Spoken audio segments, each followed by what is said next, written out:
There we go. All right, guys. Okay, girl. What's up? What's up? I'm going to make sure I mute everybody out. Let me get you all muted out. Bing, bam, boom. What's up, ladies and gents that are here with us today? Definitely excited to spend this Sunday with you and in Fiji this Monday morning with you. Bless your life in multiple different ways. For those of you guys that do not know who I am, my name is Hadiatu Dumbuya, and we put this call together. I think now this is either the 13th or 14th week that we've had Brunchin with Beauties, and we started at the beginning of the pandemic, and we did it just to bring some like love, light, positive energy into people's lives. We wanted to make sure that during all the confusion that we added something to give you clarity, right? And it has been absolutely phenomenal. Hundreds of women from all over the world have been able to tune in. I've been blessed. Sunday is my favorite day now just because of this call. And a couple of weeks ago, we decided that we were going to open it up to some of the guys. So, you know, there's a guy that I see that's on here right now. Qasim, you're on here right now. Listen, this is like your only pass to be in a woman's only event. Because normally we don't let y'all in here, okay? So this is normally like our sacred space. But with all the recent social injustices happening, I felt that it was important for us to make sure on these calls that we got to hear from a Black man that has gone through some of the things that we would never fully understand. But I also wanted to make sure during Men's Month, this is Men's Health Month, June is Men's Health Month, it's Father's Day next Sunday. I wanted to make sure that we had you guys represented. So, you know, we're giving the guys a pass just for 2 more weeks, and then it's back to just us, okay? But during this time, you know, this Sunday, I'm excited to have the 4 different speakers that we have talking today, and they all have various backgrounds. They're all people that are very well versed in their subjects and or topics, but they're also people that touch my lives in different types of ways. And so, you know, the very first speaker that we have, I've known her for years and years and years, from back in the day when we used to party. So for the people that you guys will see that I bring on that I've known for years, they know the other Hadi, like the party queen, the one that walked into the bar and was ready to turn up, and now I'm ready to turn down, okay? So she's known me for years and years, and I've been able to watch her grow, and I really met her through her brother. So her brother played in the National Football League. And if you guys know my background, I was working with one of the Detroit Lions players, ended up meeting her brother, ended up meeting her, and we've been sisters from different misters ever since. You know, you just feel great and positive energy right away. You just know you want to be around it. She's that type of person, and you guys will be able to see. And, you know, we started working on some different projects together. One of them, most importantly, was her brother's foundation. And, you know, their family has a very unique story. I'm sure she'll share some of it with you guys so you'll understand where she got her desire to help people. But as of recently, she just started her own practice. So I'm going to let her elaborate and expand on that. I'm excited to be able to really hear what she's been able to do. But I'm more impressed with the woman that she is. And guys, it's very important to surround yourself with good-hearted individuals that, you know, you could put a stamp of approval on, because you are who you hang around on a consistent and total basis. And I will tell you that this is a true boss queen. If you're looking for somebody like that, if you're looking for somebody that is going to just talk to you from a place of love and light, somebody that is not going to judge you along the way, this is the type of friend that Sakeenah is. And I'm excited for you guys to be able to hear her story, but also hear her talk. I want you to be ready to take some notes along the way so that you guys will be good. And I'm going to read some of her background because I don't want to miss anything. And so here goes. Sakeenah Hakim is a licensed clinical social worker. So I jacked it all up. I put like psychologist, and in my world, it's the same thing, girl. Okay, but they're different things. So she's in LA. She's a proud owner and CEO of Tranquil Core. She received a Master's of Social Work degree from Howard University. With over 10 years of clinical experience, she has demonstrated that she is passionate and connected to her work. Her passion is demonstrated in her work with children and families impacted by incarceration, foster care youth, domestic violence survivors, adolescents, and individuals with traumatic experiences. She has shared her personal and professional experiences as a frequent guest speaker for Camp Kizzy Foundation and Pops the Club. She also serves as the executive director of the Hakim Foundation that supports children and families impacted by incarceration. Sakeenah Hakim wears many personal and professional hats that fuel her drive to help others recognize and make steps toward fulfilling their passion. And so without further ado, I want to introduce you to my girl, Miss Sakeenah Hakim. Take the floor, girl. Take the floor. It's all yours. And we can't hear you, and I can't read lips, so you're gonna have to unmute yourself. Hadi, how do I come and talk after you have me blushing like that? Like, it makes me more shy, but I really, really appreciate the introduction, and you've been a light in my life as well. And you've helped push me through times where I've been like, you know, questionable, because, you know, there's always that procrastination factor. So you've been one person to really light the fire under my butt over the years, and I appreciate having you in my corner, personally and professionally. I have my phone here, so most of my focus probably will be on Hadiatu. So, yeah, so my background, I actually started off in business. I went to Clark Atlanta University, but I had a drive to get my master's in nonprofit organization. So I moved to DC, and just a short time there, I realized I needed, someone asked me what my passion was, and I said working with young girls. And they said, how are you gonna do that? I was like, I have cousins. They tell me that this is, you know, this is young, early 20s, like I had all the solutions. I said, yeah, I have cousins. They tell me the stuff they're going through, so I kind of know what their need. They're like, you're gonna need a little bit more than that. So they were like, well, how about you look into social work? So I looked into the program. I changed my major and went to Howard University and mastered in social work. And I mean, for years, even when I was younger and when I decided to go to Clark for undergrad, everyone was like, why aren't you going to be a psychologist? Because I just always been that helpful person. But I was like, nah, I'm straight. I just want to own a business. And then later I learned, oh yeah, you can help people through therapy and have your own business and have other ventures too. So that has been a key component in my life. Why mental health? I believe that just some personal experiences. Since I've been practicing, it's a lot of things go unnoticed. They went unnoticed as a youth. And what happened is, now that I'm working with clients and, you know, out in the community doing different things, I'm like, oh my God, that was trauma. How did I get through that? How did I deal with that? That explains why I am now. So I mean, just to add a little humor to it, I always tell people I wasn't a military brat, I was a fugitive brat. I found out that most of my whole childhood, my father was on the run. I had no idea. And he wasn't arrested until I was about 12 years old. And that's when I'm like, wait, what? You did what? Who, what? You know? So, you know, things about trust and honesty were questionable. And just also just learning that that was like the first time I lost something important in my life, shifted some things. And then also bringing light to other things that happen within my immediate household, within my family system or my extended family system, and noticing that I went through those things and never really processed them. So now as an adult, and as I was learning about mental health, it taught me to be more aware of certain things about myself and my behaviors, and how to end generational trauma and end cycles and things like that. So when Hadi asked me to speak, I gave her several topics, and the one that we chose was impact of unresolved trauma and compound trauma. And the reason why I like to talk about unresolved trauma and compound trauma, because I believe it helps us understand our behaviors of ourselves and others, and to get a better perspective of where we are coming from.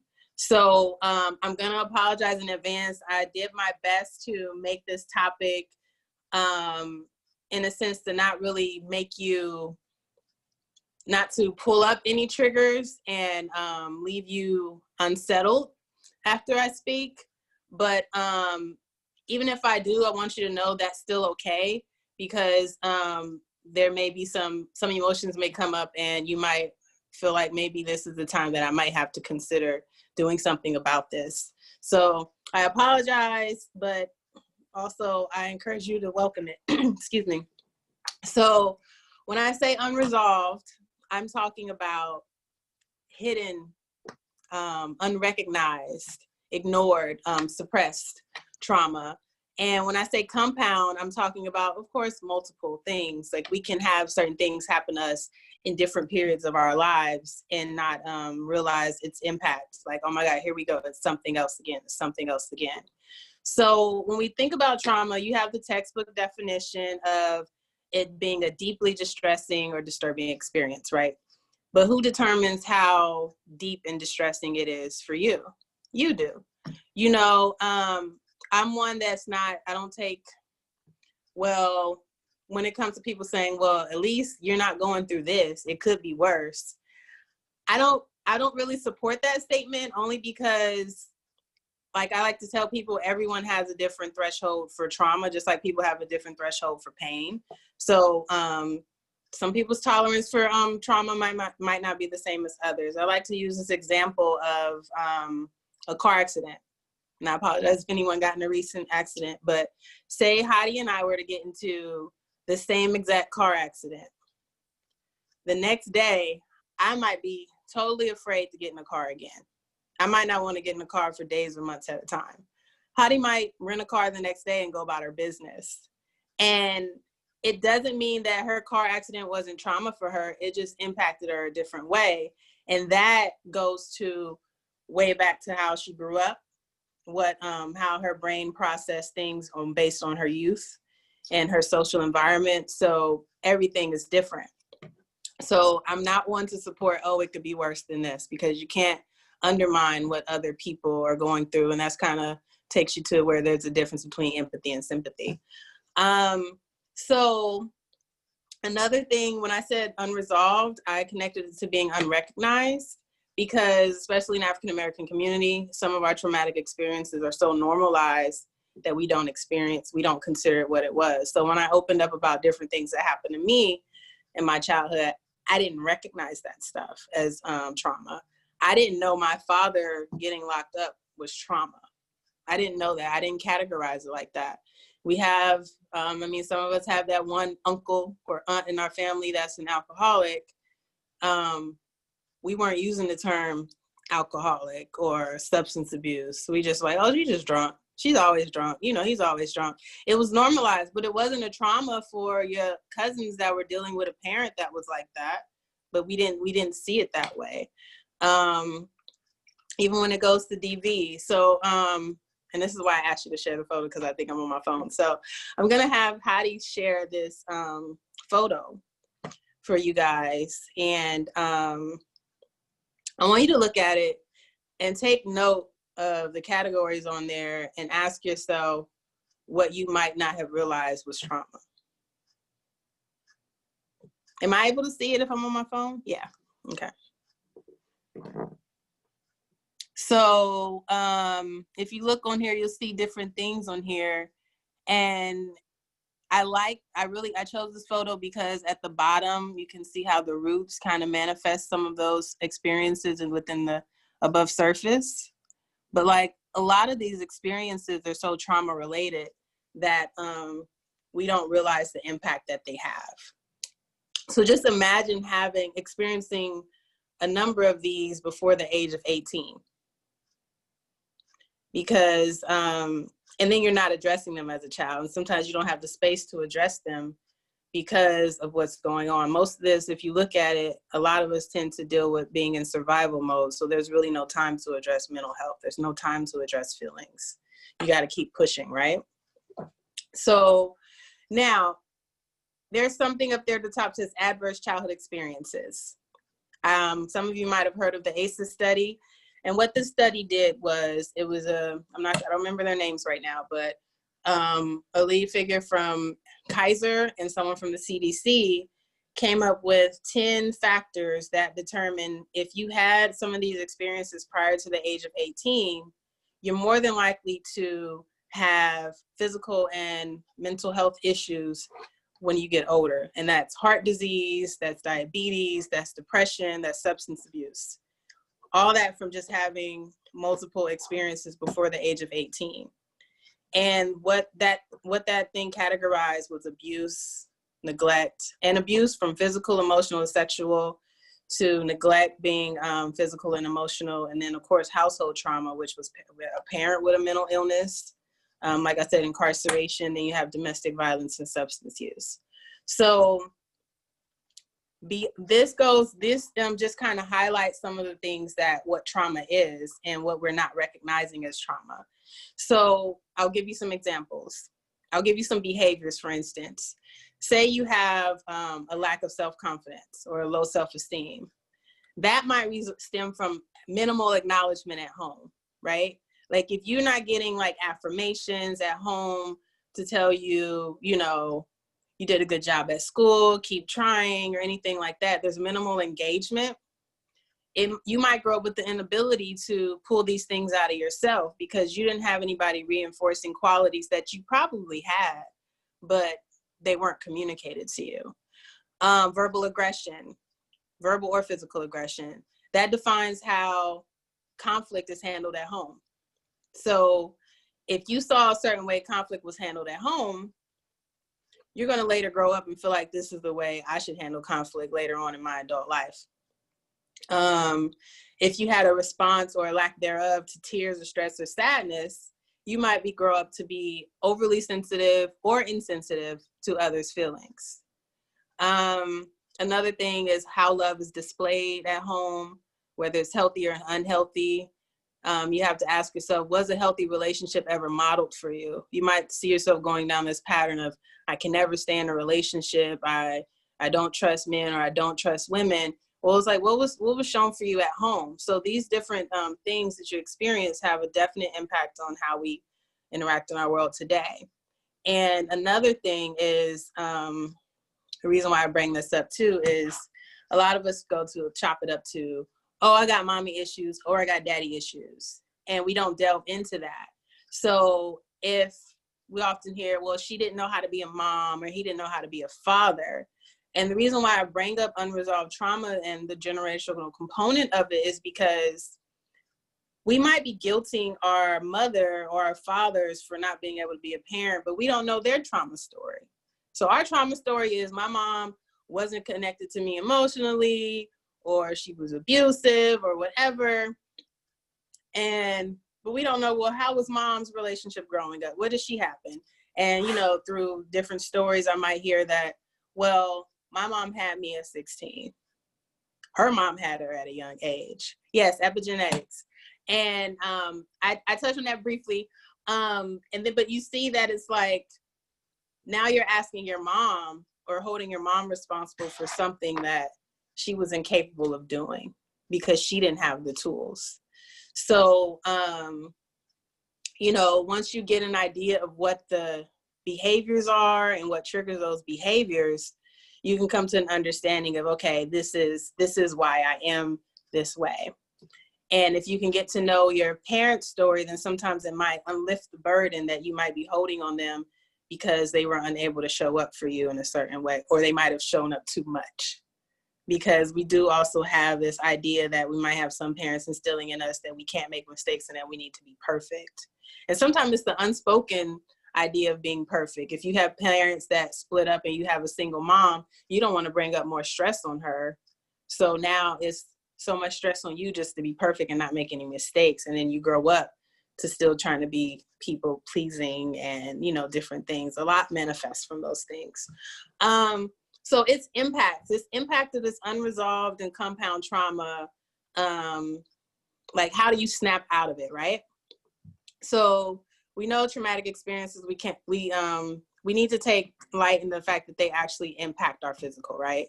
How I brought up the ACEs study. What I forgot to mention about the ACEs study, it was brought in, a doctor was working with an obese patient, and he was trying to figure out why she wasn't getting better. He was giving her all the tools she needed.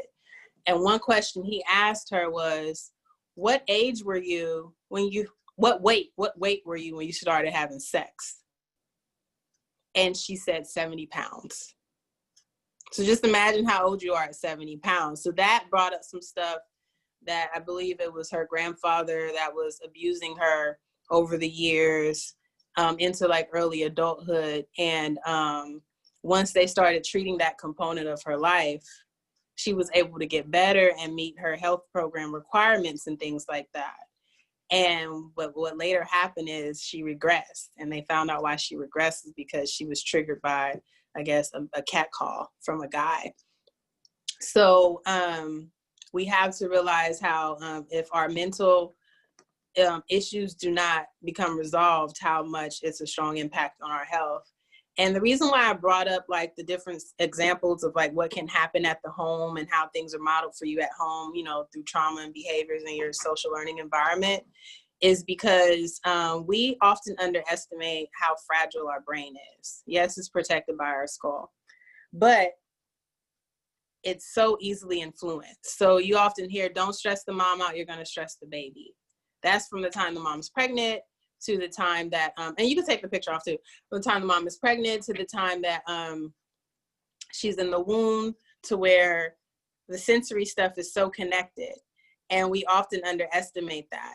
So just think about our brain developing until we're age 25 and all this trauma interfering with that development. So the example I like to give is kind of hard. I might need to come up with a better one. But I feel like say you were, even though you're growing, you're put with the responsibility of drawing your brain, right? You have to design your brain. And as you're going through this trauma, you're set with, well, as you're drawing your brain, different rifts happen. So now you need like a perfect curve. And then all of a sudden, you lose someone in your family. So now your emotion shifted. So that perfect curve becomes jagged. So just think about these little jagged edges that you're supposed to be smooth as you're drawing them along the way. And they end up, you know, disrupting like your perception of life, your perception of self. So the reason why it's really important to think about your behaviors and try to connect it to your home environment, your narrative, is so you can see where your brain had that misperception come in. Because once we identify it, we can easily say, okay, now let's create this for ourselves. Like for instance, there's this big talk about self-love and self-care, and you hear, I don't know how to love myself. And you didn't learn how to love yourself, but you have this idea, or you can learn what loving yourself is like.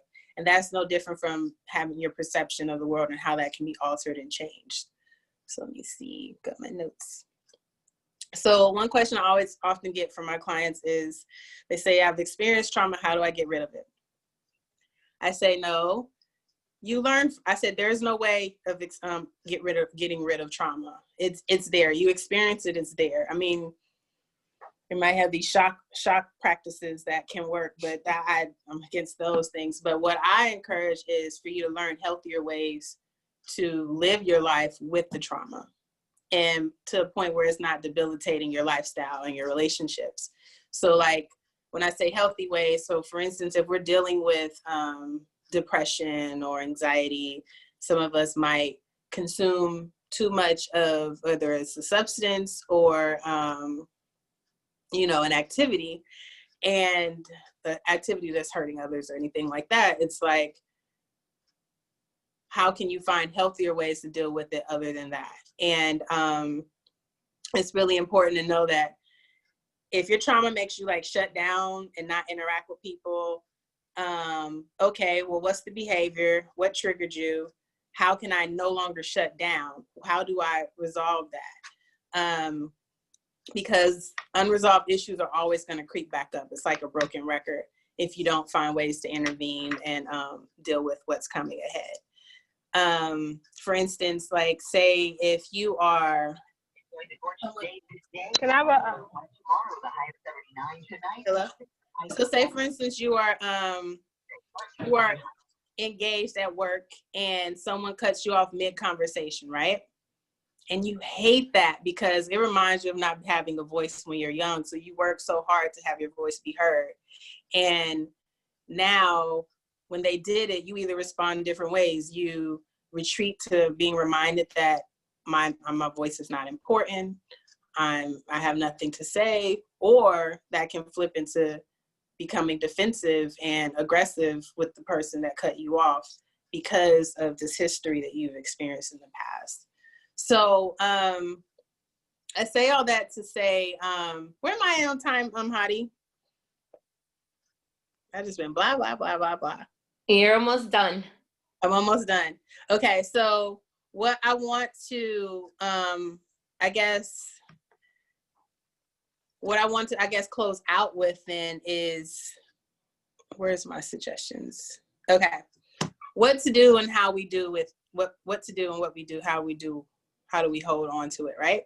So if we have unresolved trauma and compound trauma, I think the first step is acknowledging it, because without acknowledging it, it becomes dismissed and suppressed. And like I said, can manifest in some of those instances that I pointed out in the ACEs study, or even repeating the cycle of generational trauma. It's fortunate, you know, working with kids in foster care, there's times where, you know, of course, they might have had a broken home. And I've had some kids say, I don't want to have no kids. And some of that stems from a fear that they're going to be like their parents.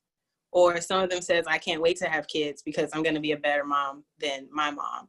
So there's a different level of acknowledging, you know, you're experiencing and deciding what you want to do with it. So you acknowledge it and you process it. When it comes to processing it, I would really encourage getting a professional to help you process what some of this unresolved trauma or even new trauma is for you. And from there, you can learn to substitute some of your maladaptive behaviors with healthy ones. And I also encourage learning to incorporate self-care activities that regulate you and help you ground yourself, which minimizes your sensitivity to triggers. And I know we hear self-care all the time.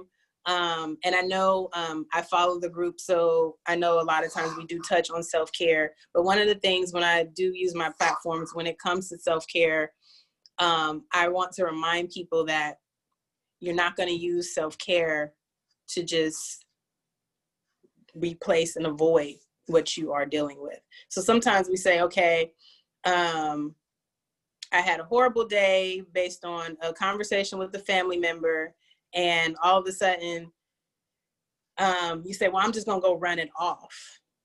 And you're going to go run it off, but I suggest you run it off, bring yourself back to a relaxed state, and kind of process how you want to handle whatever that situation was, or how you're going to make sure that situation didn't impact you negatively going forward. I feel like too many times we might take self-care and use it as an avoidance practice, just like, and that makes it no difference than drinking yourself into a stupor to avoid something. So now you're running to avoid it, but you're still not coming to the point to face it. And I'm a strong believer of manifesting things. I don't know, in regards to paying attention to your body, how many people you have experienced this, but if I'm working too hard and too much, sometimes I might get cold symptoms. And when I get those cold symptoms, you know, am I getting the flu? Like, what is it? And I take the vitamins, I take the tea, whatever, my apple cider vinegar concoction, and I go to sleep. I take a day off, and then my body's back refueled. And most of that is because my body was shutting down. So just imagine if you keep yourself so busy and so untouched with what your body's doing, how much that can manifest into something else other than cold symptoms. So I'm going to put in the chat a couple of resources for you if you guys are interested in learning more about trauma and its impact on the brain. Dr. Bruce Perry wrote a book, The Kid That Was Raised as a Dog, and it shares a lot of stories about how different childhood experiences and how they grew up impacted their mental health moving forward. Also, there's a TED Talk with California Surgeon General Nadine Burke-Harris, who talks about our sense of fight, flight, and freeze, and how our brain responds to danger and trauma, and how if it happens over and over again, how it actually minimizes our brain becomes normalized to certain traumatic experiences. So now we're not as reactive as we used to be, or as we should be in certain traumatic experiences. So I'll share some of those with you guys. There was a lot more I wanted to touch on, but I hope I gave you guys enough and encourage you guys, if you have been dealing with anything that you feel like has been unresolved, to find ways to get it addressed. Not resolved, because like I said, trauma doesn't necessarily leave you, but you can find a way to navigate your life without letting it debilitate. That's all I have. Thank you, Sakeenah. And I wrote down some stuff that stuck out to me a lot, because it's something, there's one thing that I say all the time. I go, it could be worse. And hearing it from your perspective, the car accident was perfect for me personally, because Yeah, this could be the worst thing that they're going through in their life, and that's how they're taking it. So when you say it could be worse, it's you minimizing how they feel. And I've never realized that I've done that. So I've probably done that to some of my friends before, which never feels good, you know? So having that reality and or wake up check is huge. And also reminding everybody that is on here, you know, we do care about self-care, and that is important. And we got to take care of ourselves. We got to, you know, do things to center and ground us, but we can't use that to mask what's really going on. So we still got to dig deep. And, you know, Keena says this all the time. She says, you've got to do the work. And, you know, that's not something that's common. And when people think about going to go get help or going to talk to somebody, they think there's something wrong with you.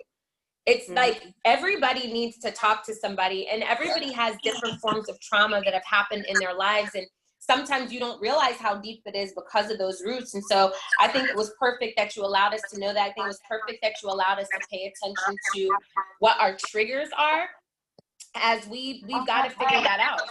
So as things are happening, we can sense it and figure out what we need to do. And so if you would do me a favor too, in the chat, Sakeenah, you went through like the steps to dealing with your unresolved trauma, and it was acknowledge and something, and then self-care. If you will put that in the chat, I'm a note taker, so I need that in there. That would be absolutely amazing. And we appreciate you hopping on here. So just so you guys know, Sakeenah is a complete and total introvert.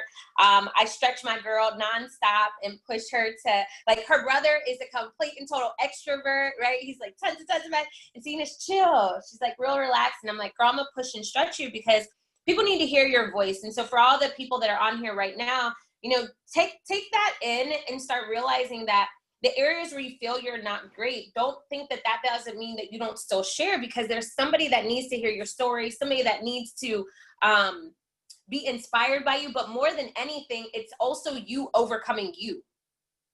You know, and that's what life is about. You know, they tell you that if you're not growing, that you're dying, and that is completely and totally true. So Sakeenah, we appreciate you hopping on here today. Love you tons and tons, and I am excited to bring on this next speaker, who I've also known for a long time too. So I met him years and years ago here in Detroit also. I remember he was working to start a film. He had like a film that was already out there, I think he made in college, and then he was talking about doing another film, and he was just a complete and total visionary, like always talking about what he was gonna do, what he's gonna do. I'm like, yeah, I'll help you with whatever I can.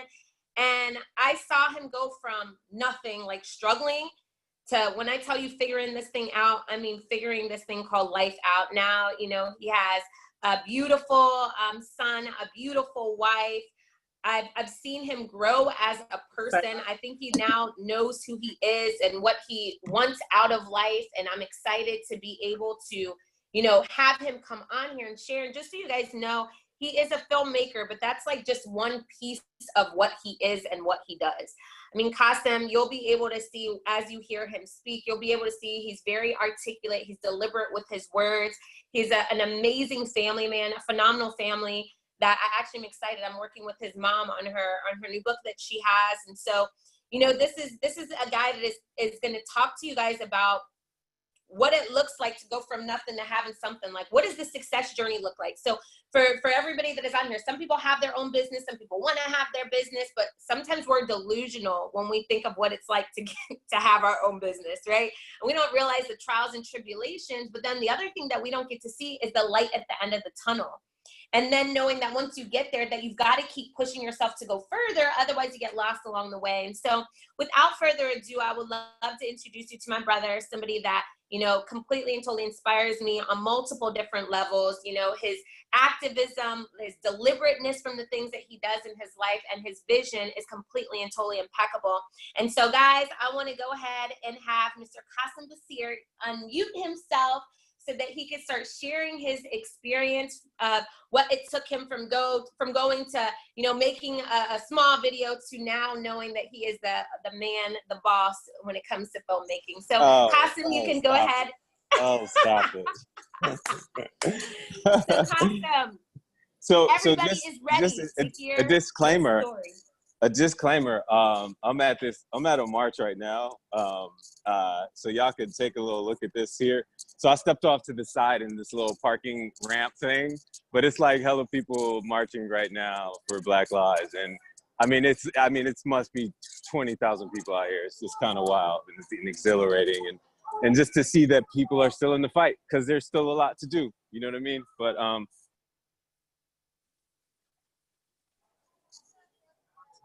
oh, You there? yeah, I'm here. Okay. And I was saying, It if went away. you were wondering why I'm down in some like random parking ramp, that's why. That was always the plan, to just kind of step off to the side and do this. But yeah, thank you for that intro. It was pretty incredible. And what was it? What was that first question you asked? I didn't really ask. I wanted them to kind of just know you. Like, tell us about you. What, because not everybody knows you. Not I put like a little blurb about you, but they don't know you, Qasim. So talk to everybody and tell them, like, when we met years ago. Okay, yeah. So I'll start there. So like, I'm in Detroit, right? And nobody's making movies in Detroit. And when I would tell people this, they would kind of like, "Oh, that's cute, man. That's cool." You know, they'd give me this little like, "Oh, that's cool." And then, but I never really noticed it because my vision was just there. Like I knew exactly what I wanted to do, and I knew at some point I was gonna do it. And so I just kind of started with what I had. You know, I had friends who were talented. I had family members who could act. I had a sister that had a camera, and so I just picked up things and started going around Detroit shooting movies. Like, who does that, right? And so that's, I think, and I'm not like blaming anyone for looking at me sideways, because, you know, where we're from, it's a very industrial town. You know, everyone, people aren't so used to the arts or that actually being a career.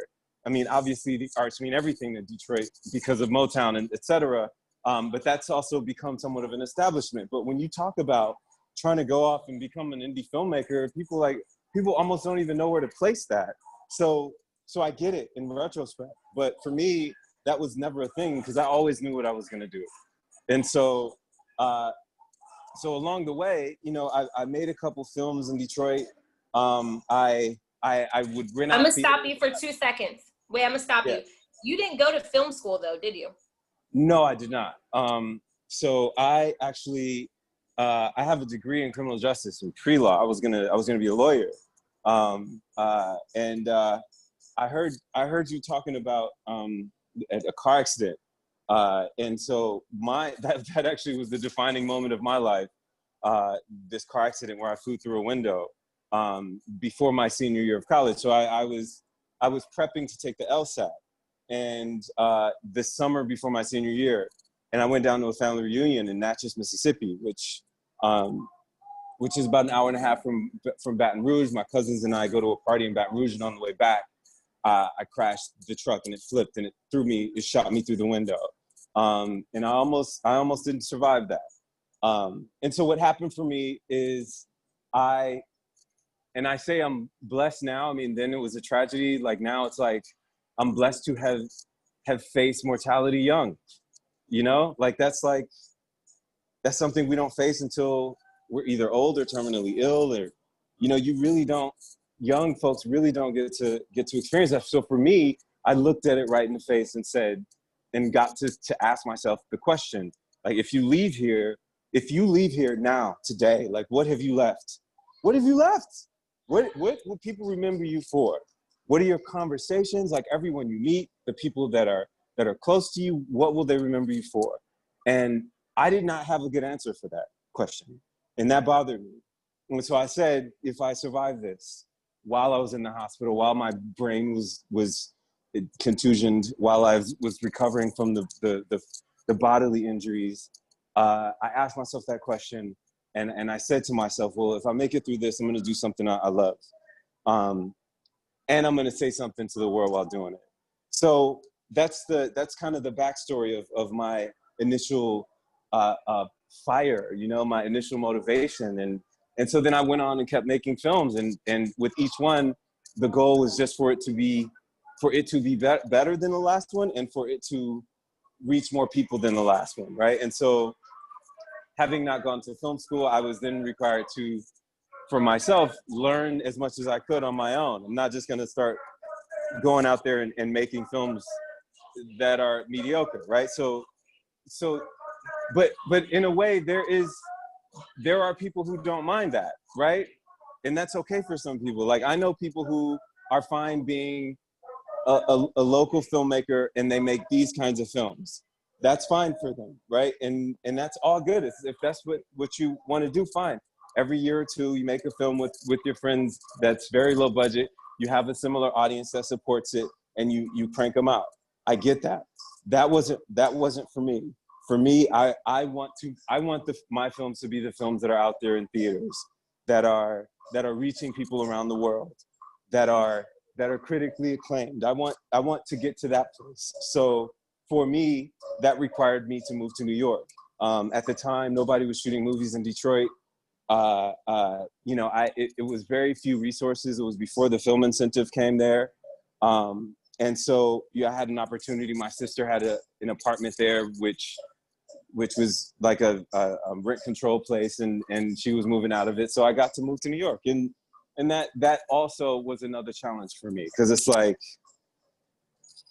you know, you can't, like, I think sometimes it's okay to have some ignorance about like to be ignorant about things. Like, if I would have known the mountain that New York was, or like really how expensive New York was, or that like you might know some people in Detroit, but no one knows or cares about you in New York, right? Like, so to go to that big fish, small pond, big fish, small pond mentality, where you're like, you sort of accept all that. Going from a place where you never, you know, anybody who knows Detroit knows it's a big city, but it's a small town as well. You know, everybody knows everybody. We're all connected. I get to New York, they're like, we don't care about those little films you made in Detroit. Like, we don't, like, you're starting from scratch, you know. No one knows you, no one cares. Everyone out here is trying to act and direct and write, and, you know. But again, didn't really discourage me too much. I kept my head down, I kept writing, I kept making things, and until I found a lot of stuff happened in between, but I'm like hitting on the milestones, right? And so there was a short film competition once where Danny Glover was one of the judges, and I'd been trying to get in touch with Danny Glover for a couple years through his company, because they were making the kinds of films that I wanted to make. I never really got a response. So he's one of the judges, and it was a short film competition about Muslims in America. And I had a script that I was working on about that. So I was like, let me take some scenes from here and make a short of it. And I'm gonna win this competition. I'm gonna get Danny Glover's attention. That's what I'm gonna do. And that's what happened. Like, we legit won the competition. And the day the article came out in USA Today about the winners, Danny Glover's company called me. And I specifically said in my interview, like, yeah, I'm doing a feature version of this so that they would know. So their company called me. We started working on the script together. We eventually got to the point where they weren't necessarily ready to put up the money to finance it. So I found my own investor. And then I asked, well, Danny, if you can't put up money for it, if you can't produce it, would you be in the film? And he agreed. And I mean, see, like, all of this, it's almost a crime, like, saying this as a short story, because there was so much, like, struggle in between, you know? It's like, with every one of these wins, there were like 50 L's. And I think that part is really important to know. Like, I'm saying, like, yeah, I did the short film competition, but before that short film competition, no one would hire me for a job in New York, right? So, like, I legit was, like, struggling, and I couldn't get a job. Qasim, wait, stop. I'm gonna stop you for 2 seconds. Stand still. I just feel like I just went on a roller You're getting coaster. dizzy? Yeah, stay still. Because every time you keep moving, like, I'm trying to catch. Okay. Yes, there you go. Okay, You're good. all You're right, good. Yeah. Cool. Okay, cool. go. Okay. So no one would hire me, you know. Again, I tried to get in touch with Danny's company for years, you know. I had tried to work on other films. You know, all this stuff was just not working out. And so I had to take it into my own hands and make something of my own. And even when I got with their company, you know, we were going back and forth on the scripts. I don't know how many times. I was in their queue to make the movie like sometime in a few years. I was behind several other films. When I went to look for an investor, I must have talked to 300 different people until I found someone who was willing to do it. So, you know, it's all of that stuff in between, which I think is important to note. So that we won that competition, we finally got the script ready. We got Danny Glover, we got Nia Long, we got Evan Ross to attach to this film, which was insane at the time for a first-time filmmaker. We didn't really know anybody. We didn't have those kind of connections. And we made my first, which the industry considers my first feature film, which is Muslim. So with that film, you know, we won all kinds of awards. We traveled around the world. I mean, that film opened in, I don't know how many different countries.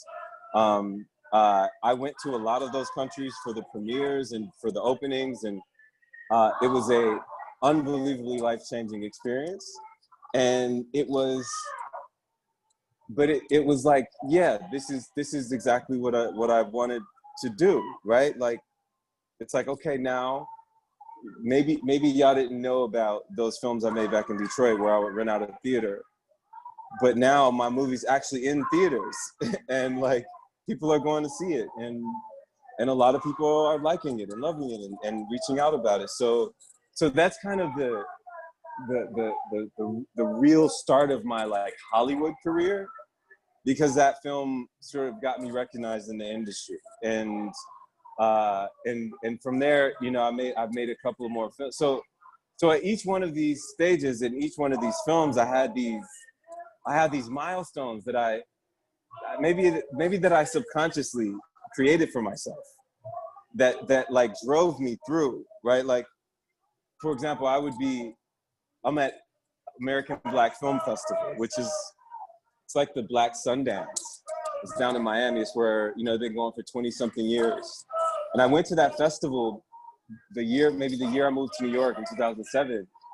And I couldn't get into I was sneaking into parties. I didn't have a pass.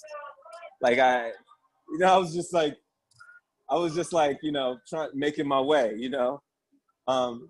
And I stood outside of the award ceremony, the night of the award ceremony. And I was near the back door because I was trying to sneak in. And so the security comes through and they whisked me along in, because she's maybe the hostess or the presenter or whatever she was doing there. And I looked at her and I was like, Nia Long. And she's like, oh, hey. And I'm like, you know, we're gonna work together one day. And she's like, yeah, okay, all right, that's what's up. And they take her in and they slam the door in my face. But that's a different story. I got into that event eventually. But then a few years later, she was in my first, you know, film, right? And then a couple years later, when I made Destined, my second feature film, we go back down to American Black Film Festival, and that same award show that I was trying to sneak into, we ended up winning all the awards. We won Best Director, Best Film, Best Actor, which was a big milestone for me, right? And over the years, I always wanted to get to Sundance, right? Which is the biggest film festival in the United States, arguably the world. And with both my other films, they did not get in.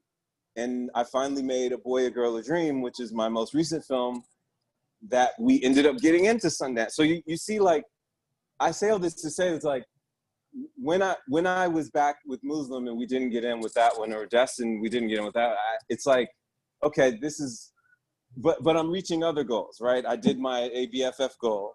It might have been Sundance, but I did my LA Film Festival goal. And eventually, with the movie that was supposed to get into Sundance, we got into Sundance.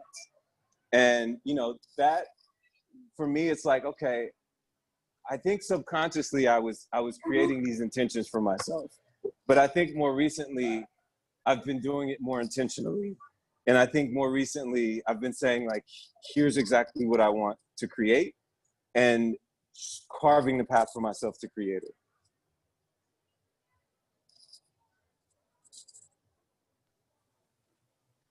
Hello, are you still there? Powerful. Yeah. No, Okay, I was unmuting myself. I was saying that's Oh, okay. powerful because the places you had to sneak into are now the places that are inviting you into. So that tells you Right. all something, you know, on your path to success, that whatever you go through that makes you feel like you're like going backwards, just know that those are the steps to get you where you want to be. And I mean, Qasim, you're a prime example of that. And that's why I wanted people to hear that, because in most people's mind, you know, they see the glitz and glamour. Like, you went from making movies in Detroit to having Nia Long in your first movie. Nia Long, you're like, oh, that's easy.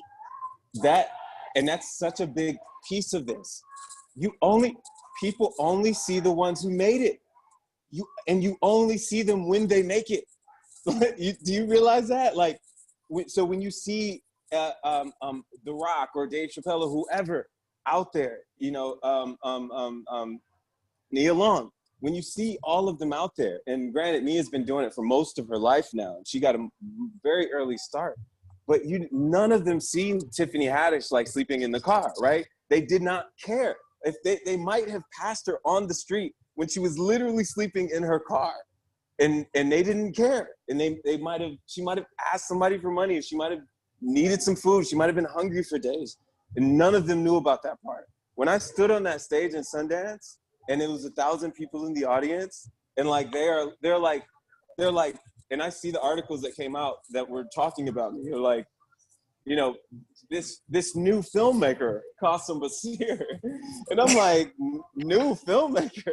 And I didn't take offense to it, because to Sundance, maybe I am new to them. But to ABFF, like, I'm kind of a vet, you know? But to Detroit, I'm more of a vet, right? Like, because they knew when I really had nothing. And different people sort of catch on to the journey at different times. And that's fine. Like, I'm done kind of worrying about what people think about who I am in this industry. I'm legitimately trying to make stuff to change the conversation in this country so that we don't have to do this anymore. Hey, by the way, y'all, this line is still going of people marching. Remember when I first came on and showed you people marching? They are still going. What's it been, like 15 minutes, 20? Like, that's crazy. So either way, you know, I have a couple It's more amazing, things. Qasim.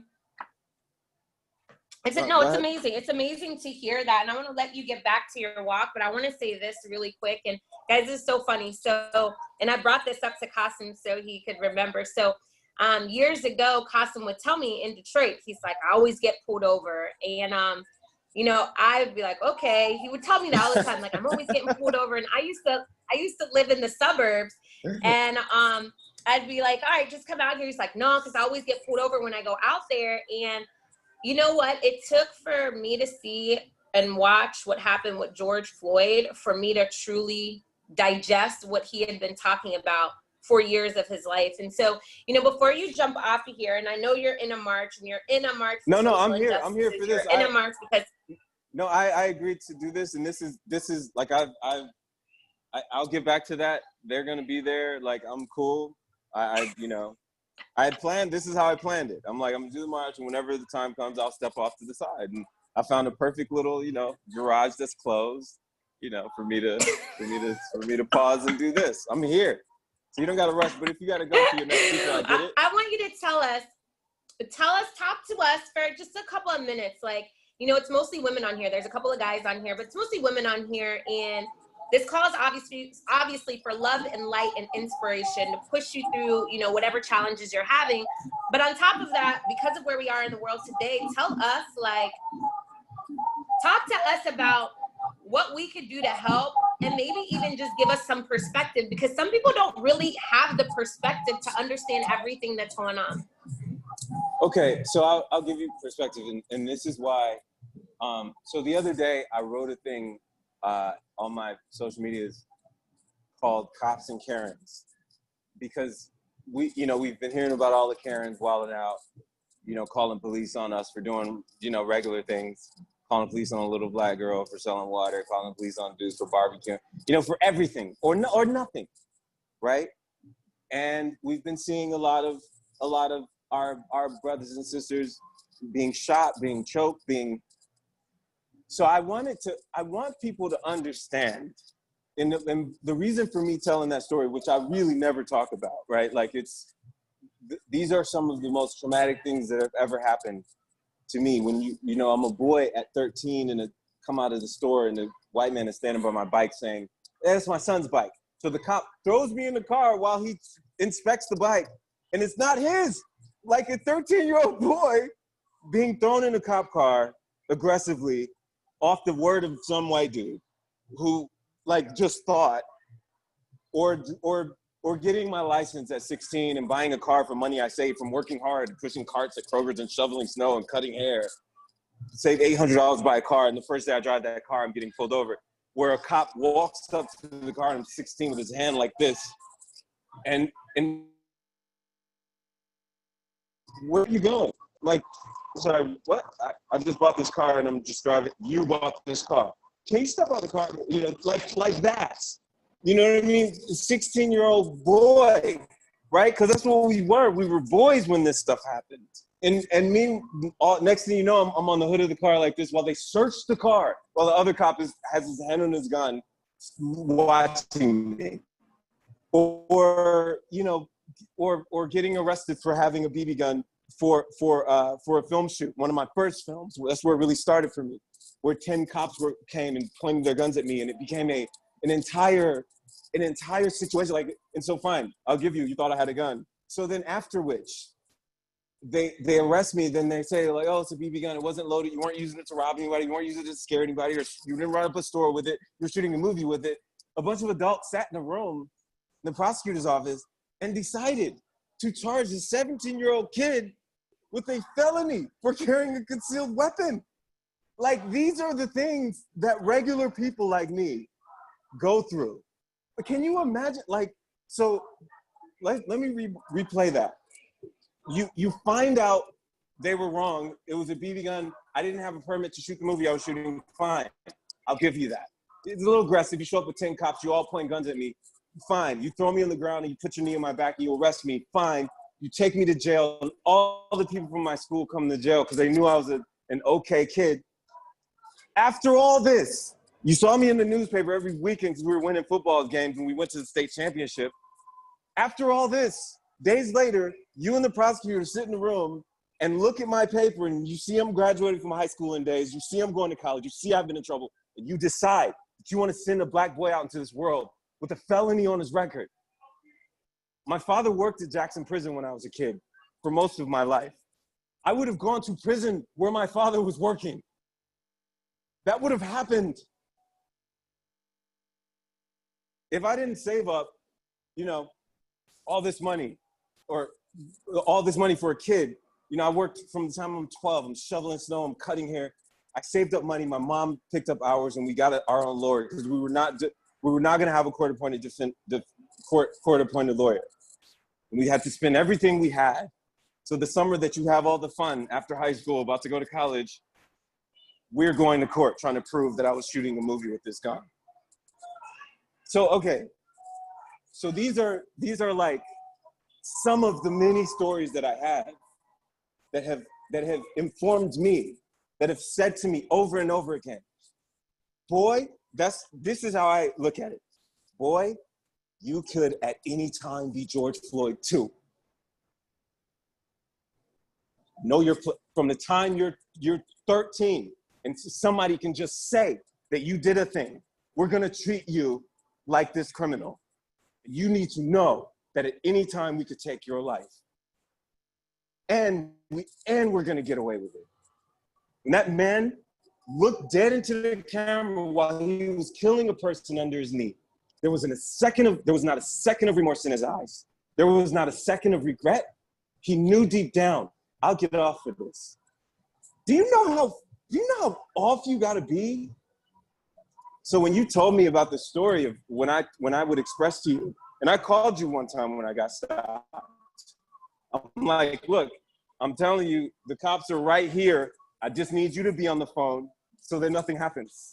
And I get emotional just thinking about it because I know how many of us go through that. So I told my story and I tell it now because when we see a Ahmaud Arbery, we see a Breonna Taylor, we see a George Floyd, We assume that it's far away or in Georgia or in Minnesota or somewhere else. You got to realize that every one of your Black friends probably went through something like that.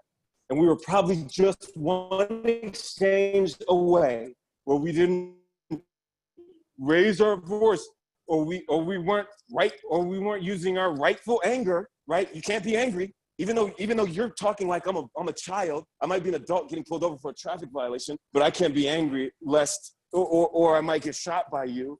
I really needed people to understand how close to them this stuff is. I'm hot now. I'm hot. There's nothing better than the march right now for me to be at, like, legit, because that, like, bringing that up. But, like, you know what, man, I've shoved that shit down long enough, and, like, this is the day to speak, because, like, none of us, like, I have a 1-year-old, and I swear to God, like, he's not gonna go through the same shit we did. Like, that is my fight. Anyway. Qasim, we appreciate that. I mean, I feel like for everybody that is on here, it's the perspective that we need, that it could be right here. And, you know, I'm not the girl that wants to put anybody in a negative headspace, but I have to make sure that I'm the girl that brings everybody awareness. You know, I want everybody to understand what different people go through. And even just listening to Sakeenah say, you know, it could be worse. It's the same thing. And I think people think that's the same thing that people have applied here. They're like, oh, it could be worse. Or, oh, there's so many different reasons why. And it's us just not taking the time enough to be empathetic and to actually ask questions and talk to people so that we understand what's going on, so that we could all be a part of changing situations. We could all speak about it and be comfortable to speak about it so that it could just become common.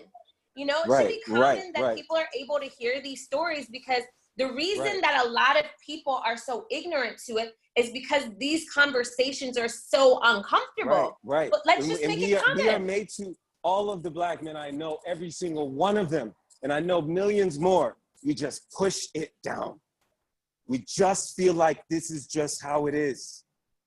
When I told that story and I was writing those ages, for me, in my late 30s now, I'm writing those stories, and I said, and I wrote at 13, and I'm like, damn, 13. Like, I'm thinking about my nephew who just turned 14. I'm like, damn, if that happened to him, son.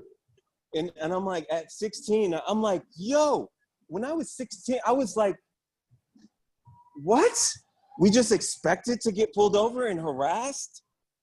And you talk about inspiration, Hadi, and, like, here's how this comes around, because you're right. The only way this matters, the only way this works to our advantage, if we take this pain and turn it into something that matters. Yep. Like, we take these things out that have been buried and say, I'm going to look you in the face, and I'm going to turn you into art, or I'm going to turn you into music. I'm going to turn you into industry. I'm going to turn you into a business that actually does something in the way of this work. Because if they think they got me as a boy, like, please, because everything I make now, I make with that stuff in mind. And what they did to me more than anything is they made an artist out of me who speaks from my heart and who will not lose my integrity, because I know why I'm doing this. And what they made of George is a martyr who is literally changing the world right now. And in that cold, vacant stare in that police officer's eyes, he didn't even have the wherewithal of the soul enough to realize what was going to become of all this, of his evilness. So here we are. And the line is still going. No justice, no peace. I love it.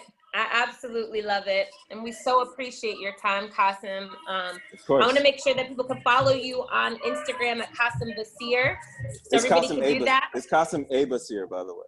It's Qasim Basir. Okay, so follow him at Qasim Basir. Also, tell everybody your movies so that they could go find them and where they could find them if they want to watch all the new and the old. Okay, so Muslim and Destin are both on Amazon Prime. I think Destin's on Amazon Prime. in my most recent film, A Boy, a Girl, a Dream, is on Stars. Stars has the rights to it right now, but I think it'll be on Netflix soon. But yeah, it's on Stars on Demand. Like, it's got Omari Hardwick and Megan Good in it, and who Megan has been at the head of this fight, man. In LA, she's at all the marches. I don't know if she's here today, but you know, she's been in this fight. And then I have several more things that I'm working on right now, that I'll be shooting as soon as all this stuff lifts. But I've been writing my ass off, man. Like, turning this energy into something that actually will be sustainable. Because this is not a moment, man. This is the movement. This is the revolution right now. And if you think different, man, like, this is it. This is it. Gil Scott-Heron said 50 years ago, the revolution will be live. And what are we doing right now? We are on live. He didn't even know that devices like this would exist. But we're on Instagram Live and Facebook Live and Zoom Live, watching the revolution happen right in front of our eyes.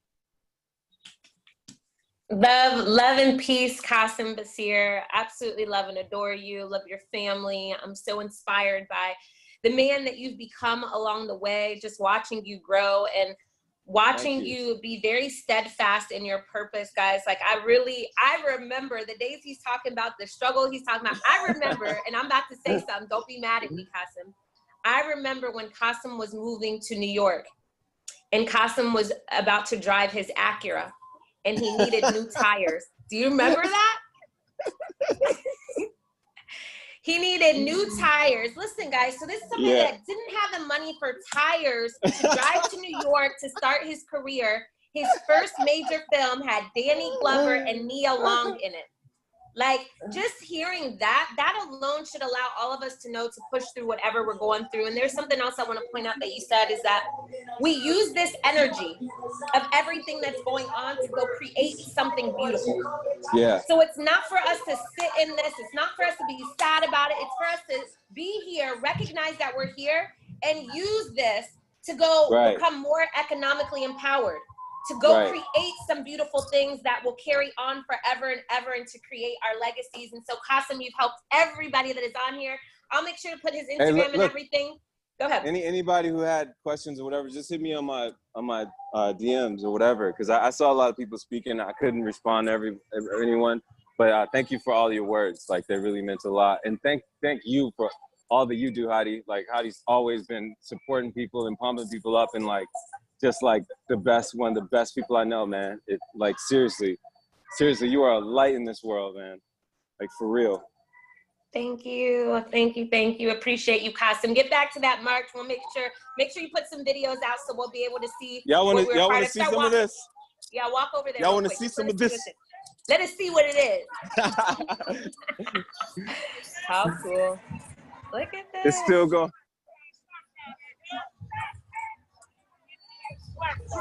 I'm gonna tell you the best part of all of this that I've seen is that so many different ethnicities that are out walking and supporting, guys. That's awesome. Like, that is something special. So we appreciate you, Qasim. Go back and get that walk on. We're gonna switch over to our next speaker. So thank you so much, love. Thank y'all. Thank you. All right. Bye. All right. So guys, Qasim was amazing, right? Just hearing that story of overcoming and just getting his mindset on what he wanted. And for all of us that are in different companies, maybe you have your own business, I like doing this because I want you to know it's worth it. Like, when I tell you, I remember him calling me about his tires. He was like, I need to get 2 tires. And I was like, you might need to call somebody else. Like, I don't know what you want me to do.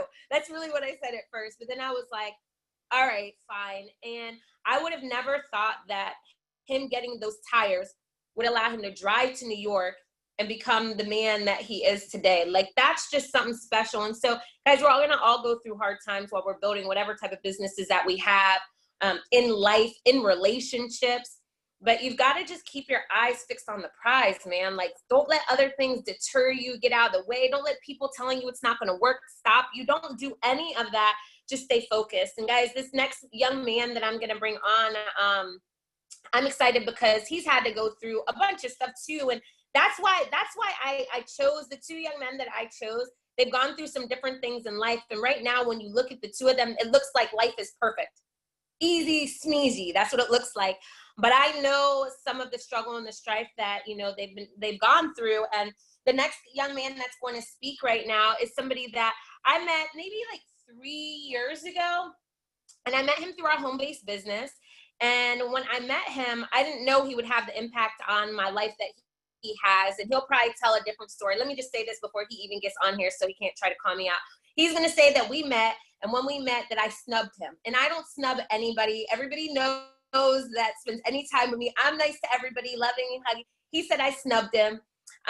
But you know, maybe like a year after that, we ended up meeting again, and I realized his desire to win, his passion for life and helping other people. And then I got to realize his business acumen. And as I've worked with athletes for years and years and years, and there's a lot of athletes that are really bright, and there's a lot of them that really aren't. And he's one of the ones that has been able to transition well in life, but he's done it with obstacles in the way. You know, it hasn't been an easy go for him. And so I'm excited to have him on here because he's excelled from like a professional development standpoint, but he's also gotten to the point where he's helped other people get to 6-figure incomes. Then he became a venture capitalist. And so he's investing in other small businesses, helping other people create the lifestyle they've always wanted and or desired. And so without further ado, I want to introduce you to one of my closest friends, a best-selling author, international speaker. He is known as now the Hoodie Millionaire, Mr. Keith Willis. Mr. Keith Willis, are you there for us? Are you here for us? Howdy, what's good? Hey. I finally made the call, the infamous call. I've been watching this call for a couple months now, waiting for my time, and I finally made the call. Thank you for not snubbing me for a second straight time. Listen, so you could, if you would have had boobs or something, you could have been a woman and been on the call before, but you ain't got them. So you're going to go ahead, and when we now open it up to the men, now you're here. So be grateful, okay? Just be grateful that you're here. So Keith, I wanted to have you come on here, and I really wanted you and Qasim both because it looks like just this easy success story. You know, both of you guys look like that. And I think it's important because there's so many women on here that maybe they struggle with things within themselves mentally. Maybe they've built something and it didn't work, and so they decided to not do it anymore. I just feel like people have had those things and they need to see the light. Like, how does this end up? Let me hear it. I need the end of the story. You know, people want to hear that, but I want them to know that you went through some struggles along the way. So Keith, if you could, like, let everybody know where you're at. And by the way, I left out one of the huge things about him, but I never think about this. So he's an ex-NFL player. So reached the highest level of playing sports, which there's very few people. It's like, what, 0.01% of the world that get to that place. You know, so he's reached that, but it's crazy that I could talk about everything else about him, and that's the last piece that I throw in there. For most, that's the first thing that you would talk about and the only thing that you talk about. And so Keith, talk to us really quick and just let us know, like, give us a little bit about Keith Willis, and then talk to us about how you've been able to pivot. Because you went from being an athlete and being known as just an athlete to now a man with high business acumen. So if you'll talk to the ladies, that'd be absolutely amazing. No doubt, no doubt. Well, shout out to the first two speakers. Very powerful. Definitely relate to my guy Carson, man. I've been there. You know what I mean? As a black man, a lot of times they just think we're immortal sometimes, but I've been the guy on the back of the hood, guns in my face, police brutality. I've been through it all. I don't talk about it a lot because to me it's almost like common, right? And racial profiles. So what he was speaking on definitely was hitting a different way with me. We get into that a little bit later. But I'm just grateful to be here. Like, I literally wake up every day grateful to be here, and I'm grateful every day to be able to sleep in my bed, because I know a lot of people don't make it back home to their bed, especially these days, being a black man in America. And so, yeah, I've had a pretty dynamic life, you know, but the reason I had a dynamic life because I've been able to pivot from so many different situations that didn't go my way, or just a little bit of adversity I faced. And so, like you said, a lot of people see the lights, camera, action stuff right now on social media or on at events or celebrations, but they don't see the everyday struggle, the grind that we go through. And so I come from a background where a two-parent household, mother and father are both college graduates. They play collegiate sports as well and play professional sports. And dad did 20 plus years in the Marine Corps. Mother taught for almost about 30 plus years as well. So education and discipline was very huge in our household. And that's what a lot of my principles has started, the foundation of who I am. And then also, we've being in the military household, I had to move every 3 years. So I grew up a life of pivoting every 3 years to be able to get to know new people. I never really had no best friends growing up, because every time I got to know somebody, I was on to the next state or the next country. So I was moving around all the time because my dad's profession. And it wasn't until I was probably in 8th, 9th grade where I got settled into one place. And life kicked in for me. You know what I mean? I had a pretty, not want to say comfortable life, but like both my parents worked, but it was not an easy life whatsoever. I high school, All-American in football and basketball, big time track star. Went to Virginia Tech, played football and basketball there. I was always a guy who did multiple things. I never did one thing. A lot of people say you can't play football and basketball at a major Division I level, so I had to go do it. Had over 200 scholarship offers coming out of high school.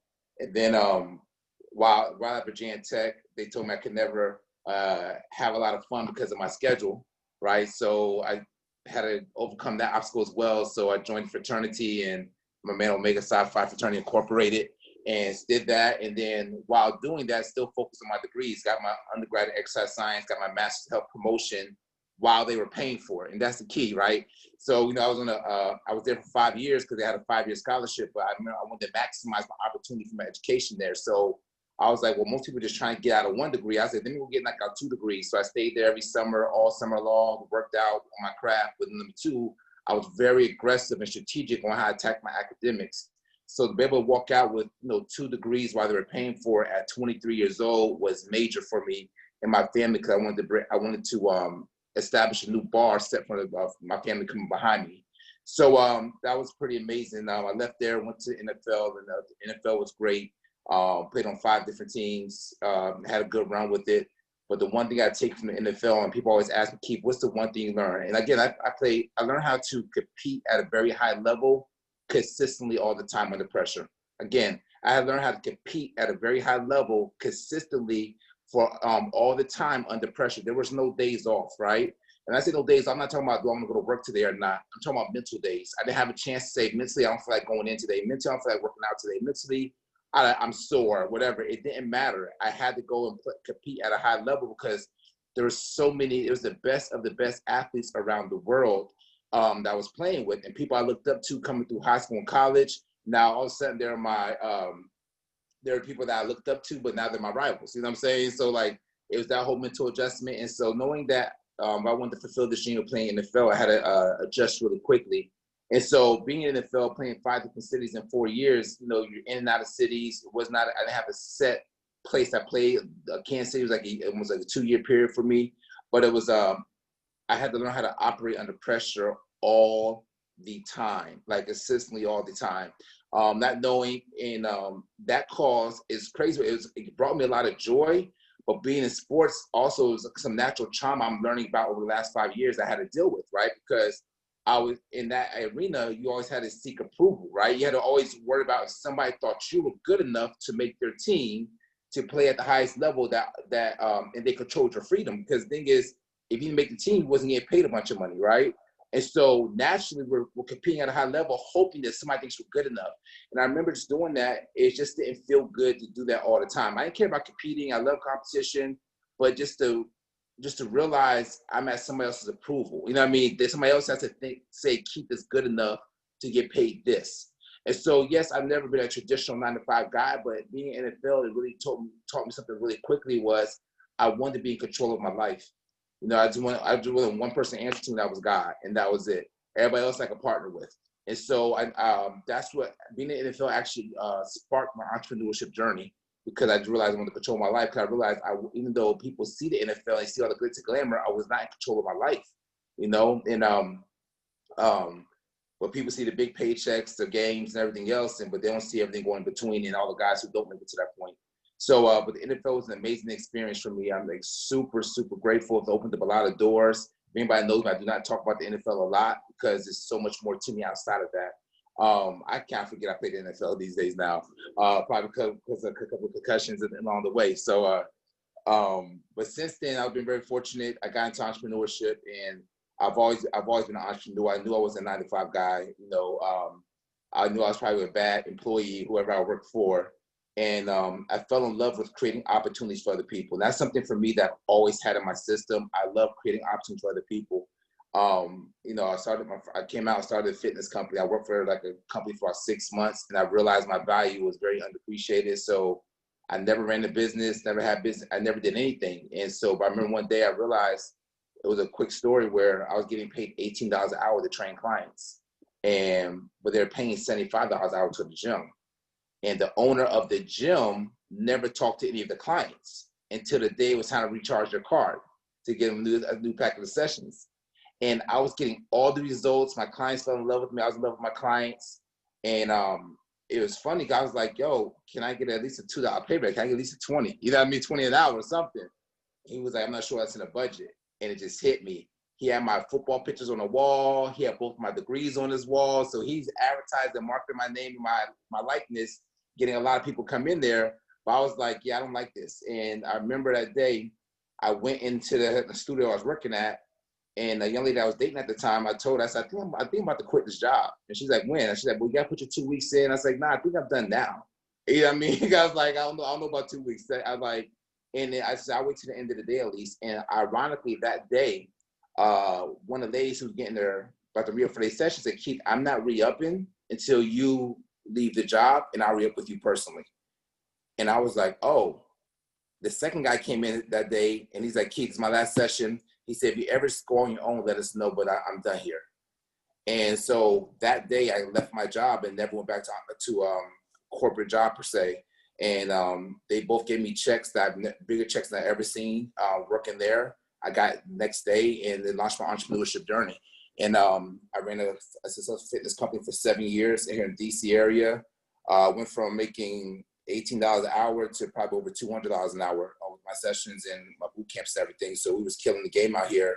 And then I got tired. It was cool. Now I realized being in the fitness industry, I realized that the only time I made money if I was there. All right. So I had 4 trainers work for me. We had over 100 clients. We was kicking butt, but I was there from 6 a.m. to like 9 p.m., 6 days a week. I couldn't enjoy the money I was making. We was hustling and busting out here in the DC area. And I realized I got to do something different. And then I launched my program, the Monster Movement, which calls Men of Surrender and Service, where we help athletes respond better off the field in adverse situations. I saw the athletes struggling with domestic violence, sexual assault, drug and alcohol abuse. So again, I'm a solution guy. I want to do something about it. And so I launched that program. And again, I went off of just a faith walk. I walked into a conference one day, a life skills conference, and I developed this program. And literally, probably it wasn't 2 weeks old, maybe, but I was so confident and so focused. One of the guys who's running the conference, I was like, I got this unbelievable program I got to tell you about. He's like, all right, Keith, tell me about it. I told him. The next thing you know, I'm at the conference to learn. Next thing you know, I get called up to go speak about it in front of this conference. And I was like, oh my gosh, like I gotta fool all these people here like I know what I'm talking about. And these people have been in the industry 20, 30 years. And I went up there and just blacked out. I don't know what I said, but by the end of the time I finished talking, it was a standing ovation. And I'm creating a program that's not completed yet. And the way I created my program, being an entrepreneur, was people asked me 1,000 questions. So I just wrote down every question they asked me. I answered to the best of my ability. And off the question they asked me, I created my program, which now eventually almost made maybe multiple 6 figures. We helped a lot of athletes from that. So different colleges and pro teams will hire me to come in and implement behavior change programs to help men become better off the field. And I love doing that. And then, I had a couple other businesses, and I only started business to give people jobs. That's the only reason I started businesses. I didn't care about all the money. It's like, okay, can I help other people get jobs? And that was, so I was used to pivoting all the time to do different things. But the reason I did it was to help and bless other people. And so then, throughout time, network marketing came up, the home-based business industry came up, and something I definitely turned my nose up to. Was not a big fan of it. I was super skeptical. I talked bad about the industry, and but what we do is it just made complete sense. I gave it a shot, and make a long story short, that changed my life forever, financially, professionally, and it set me up to help more people than I could ever imagine. Yes, I do very, very well financially. But the bigger aspect of it is the person I became through the journey, and many people I was able to help throughout this journey. You see, in football, I couldn't give everybody football and say, come play football with me. I couldn't give everybody basketball and say, come play basketball with me. I couldn't give everybody, you know, I'm in Mr. Get my PhD right now. I couldn't give people books and say, hey, yeah, come say, get your PhD with me. I couldn't do that. But with this, I was like, hey, here's something we can do together. And I can show you how to make a lot of money and help a lot of people at the same exact time and see the world. And so that got me excited. And with my success with this, I realized really quick the powerful multiple streams of income. So again, I had to make another pivot to the point of, okay, how can I maximize this type of cash flow coming in?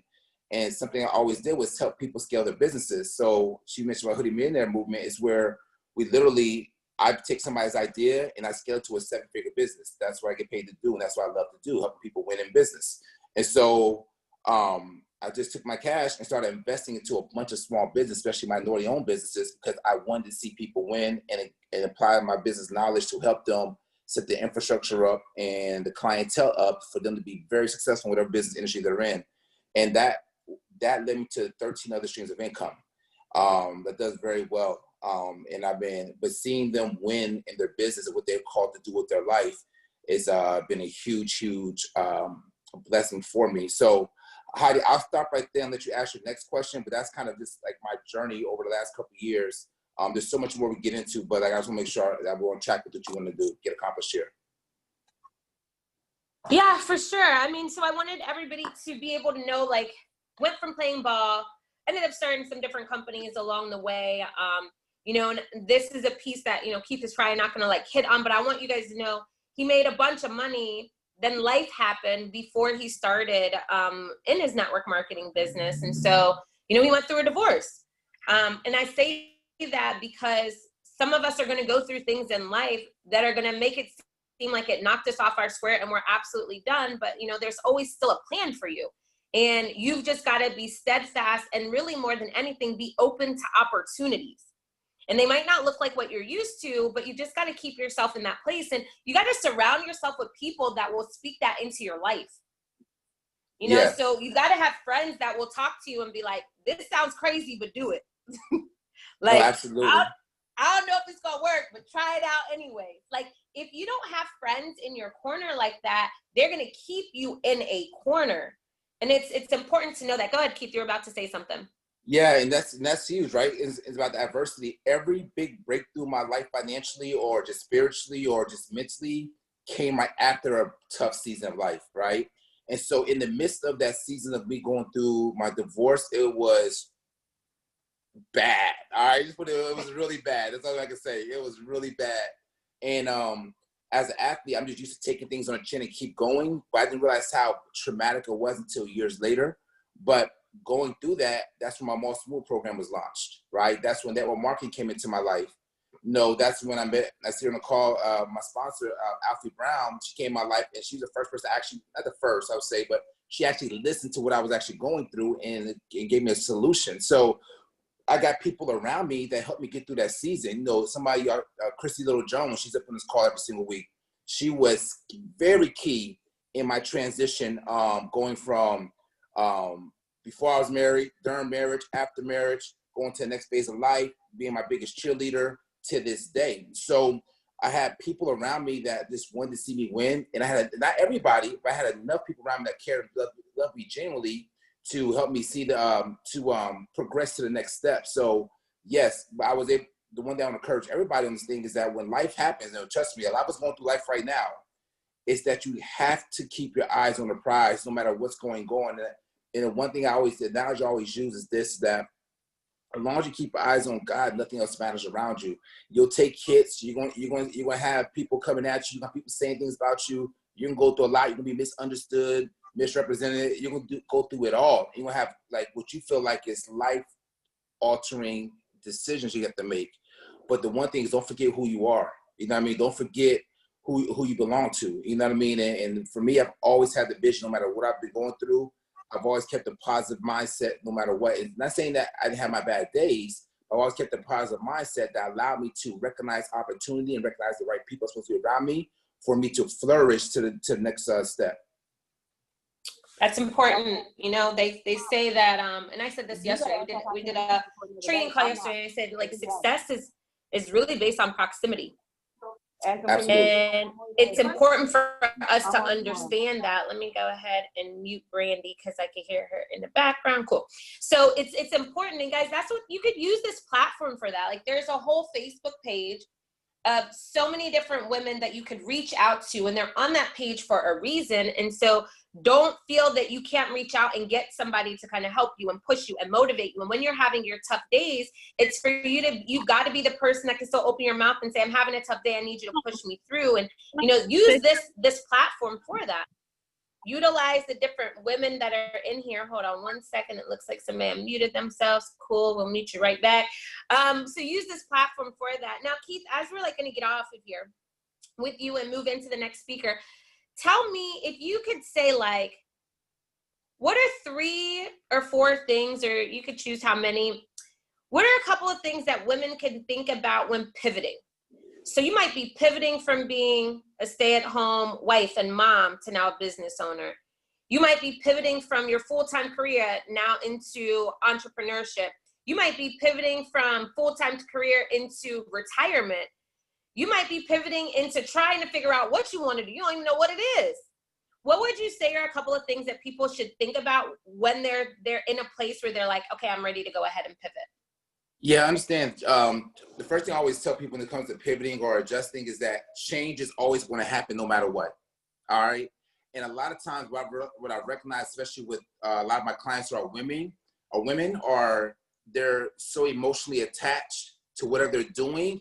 It makes the pivot that much harder. It makes it very painful. And so the one thing I want to encourage everybody, as you pivot to whatever next phase of your life it is, if it's relationships, if it's business, if it's whatever it is, spiritually, do not get emotionally attached to what you're doing, right? You want to fall in love with what you're doing, but when it's time to change, time to adjust, you want to be able to let things go and trust the next step. A lot of times when people get emotionally attached to something, they lack faith on the next step.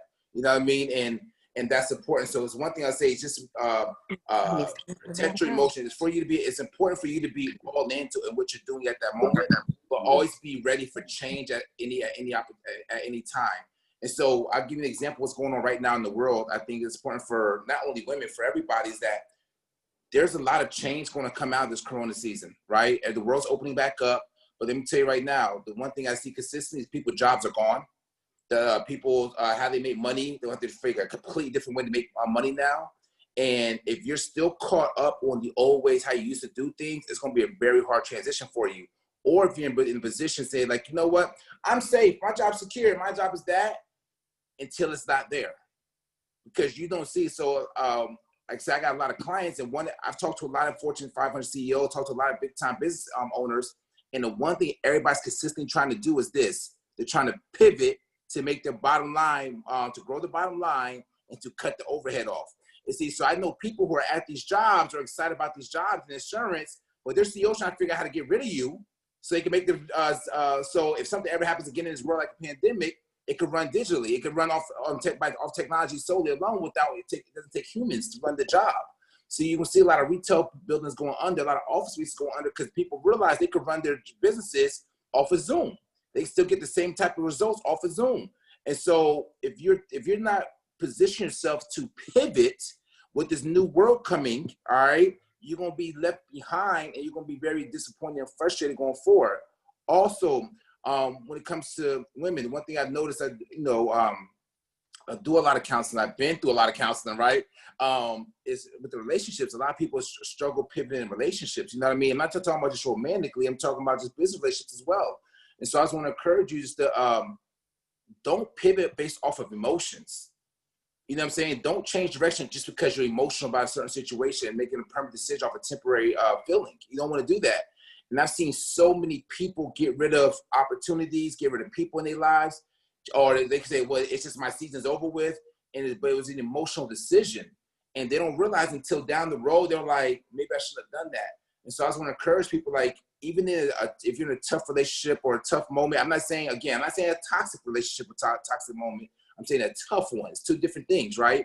I just want to encourage you to dig deep and just, and try to, again, overcome that, to try to really see it with that from not an emotional lens, right? And a lot of time it may just take time. You know, I get in, when you lead a lot of people and you're helping a lot of people, you don't always see eye to eye with everybody. All right. I've been in my business, in my industry, I got a lot of women on my team, right? So for me, I had to learn how to deal with women on a different level, right? And so for me, the five love languages is my best friend. It's my book, so I can learn how to relate to different people.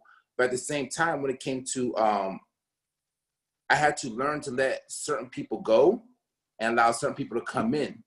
And people will keep, how can you stay so consistent all the time? How can you stay so focused?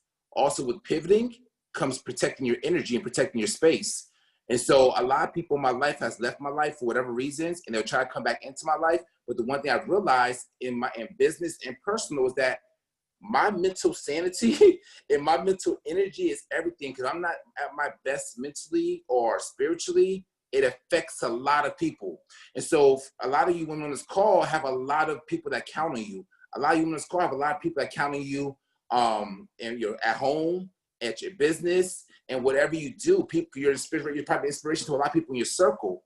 But if you're not at your best consistently, it's going to affect a lot of other people. And so when it comes to that, you have to literally guard your circle, guard your energy, because and one thing I've learned is that when you're dope at whatever you do, a lot more people want a piece of you. I understand this. When you're dope at whatever you do, right? If you're gonna be great, you're gonna be a change. It was a change agent. You're gonna help a lot of people. People want your attention. They're always pulling for you. So you have pulling at you. So you have to really protect your mental space, your energy. Put people around you that can pour back into you, that can nurture you. And so when you do pivot to the next phases of your life and to next to different businesses, different opportunities, different relationships, and whatever it is, that you have people pouring into you so you can make decisions from the right lens and the right mindset. So those are a couple things when it comes to pivoting that's very, very, very important that I want you to take away. Go ahead, Hadi. No, that's good. I mean, I think that the ladies get in, and that's true. We're definitely more emotional than most. And when we want to move into different places in life, and I think that sometimes when you're moving to something new in your life, you feel like you can't. You're like, I can't leave this, or I can't leave that. I can't move into another chapter, but you're forgetting that a book has multiple chapters. And nobody's trying to read that same chapter over and over again, right? And so go ahead, you're about to say something. Yeah, when you talk about moving, right, to something new, and this came to our mind. For you to move this on to something new, that means something has to end, right? For you to move on to something new, something has to end. And a lot of times, if we don't pivot correctly or with the right set of emotions, something never ends. And so you try to bring on this extra baggage, this person, these feelings, whatever the case may be, into a new season. And God's not going to allow that to happen, because like if you do that, you're going to mess with the next thing going forward. So I just want to encourage you to whatever that new chapter is, allow it to be a new chapter. The last chapter is the last chapter. It's done, right? And so as I go through businesses, as I meet people and build new relationships and build new businesses, let me tell you something. I have to allow a lot of things in and be okay with it. Doesn't mean it has to be a bad thing, a negative thing. It just, that season ended. And a lot of times I realize that people aren't okay with things ending, and therefore they can't get a new season of starting something new. And I just tell everybody, when it ends, just make sure you're ending it on the right reasons. Like that, it's just not, don't make it emotional. A lot of times I've seen this happen a lot of times. People end stuff and they realize it shouldn't have been ended. So it was just a comment, it wasn't a period, right? I'm like, yo, you weren't supposed to end that, but you made your decision. Now you gotta live with it. You gotta keep going forward. So I just want to encourage you on that as well.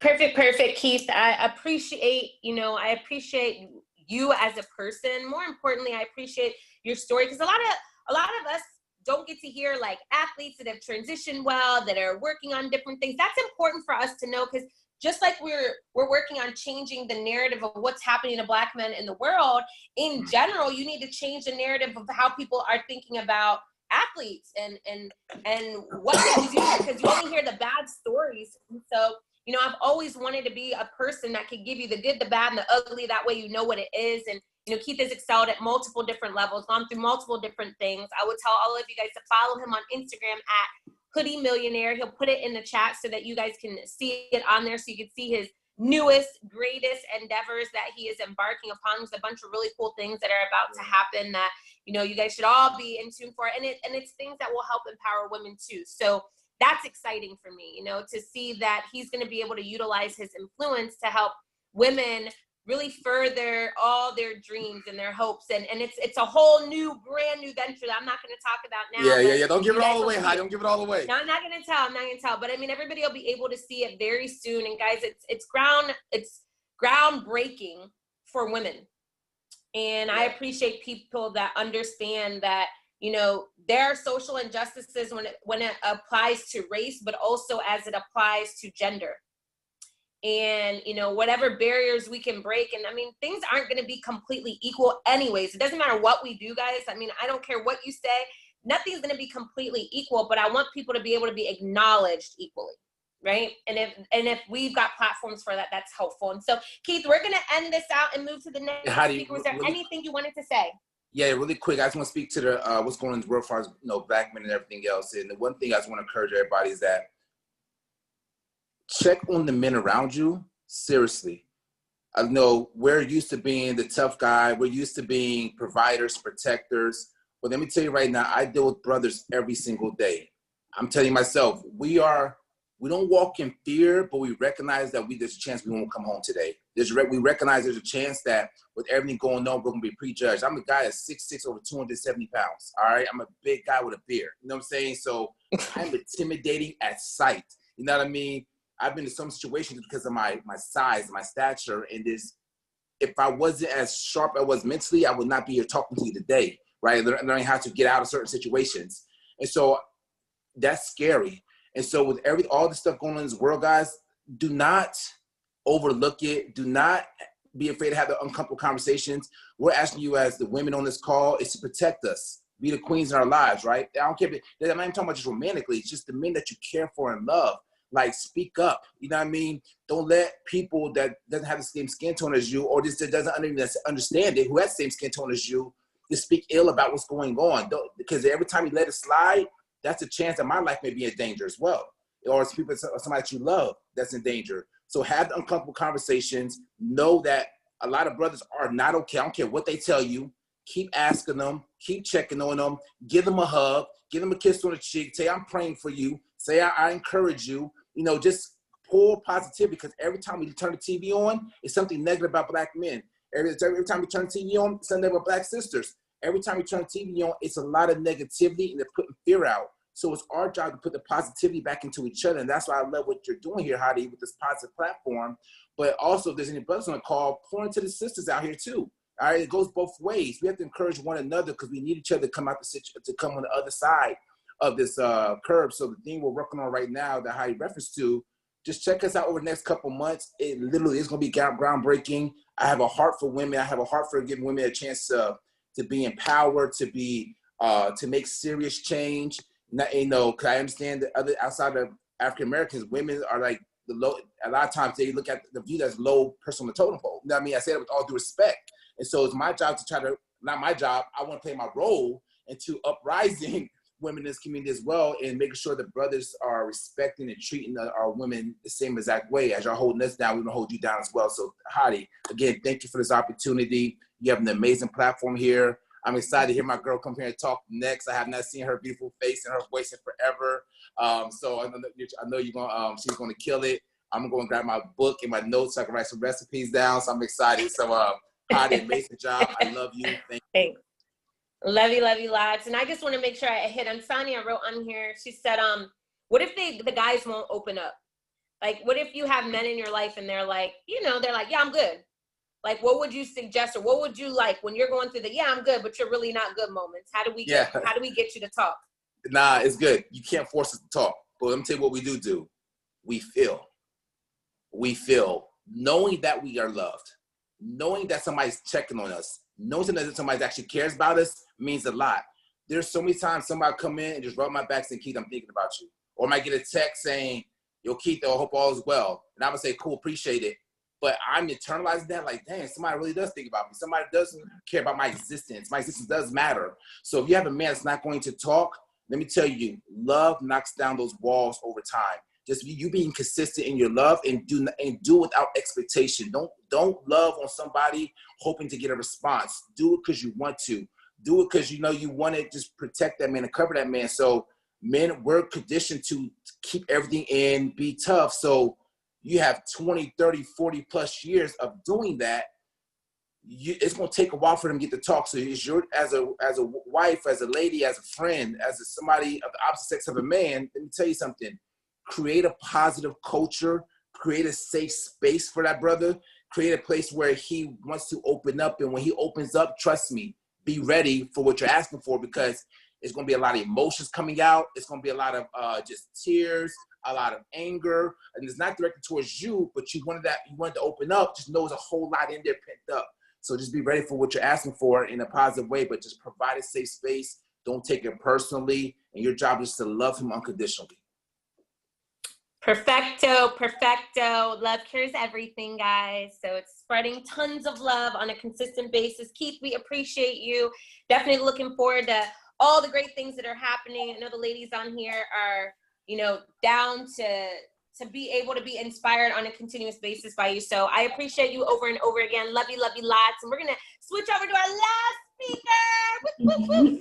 So ladies, I am so excited for this beautiful queen to come on here. She's like, no, you don't have to call me. I'll be okay if we don't use me. I'm like, no, we're doing this.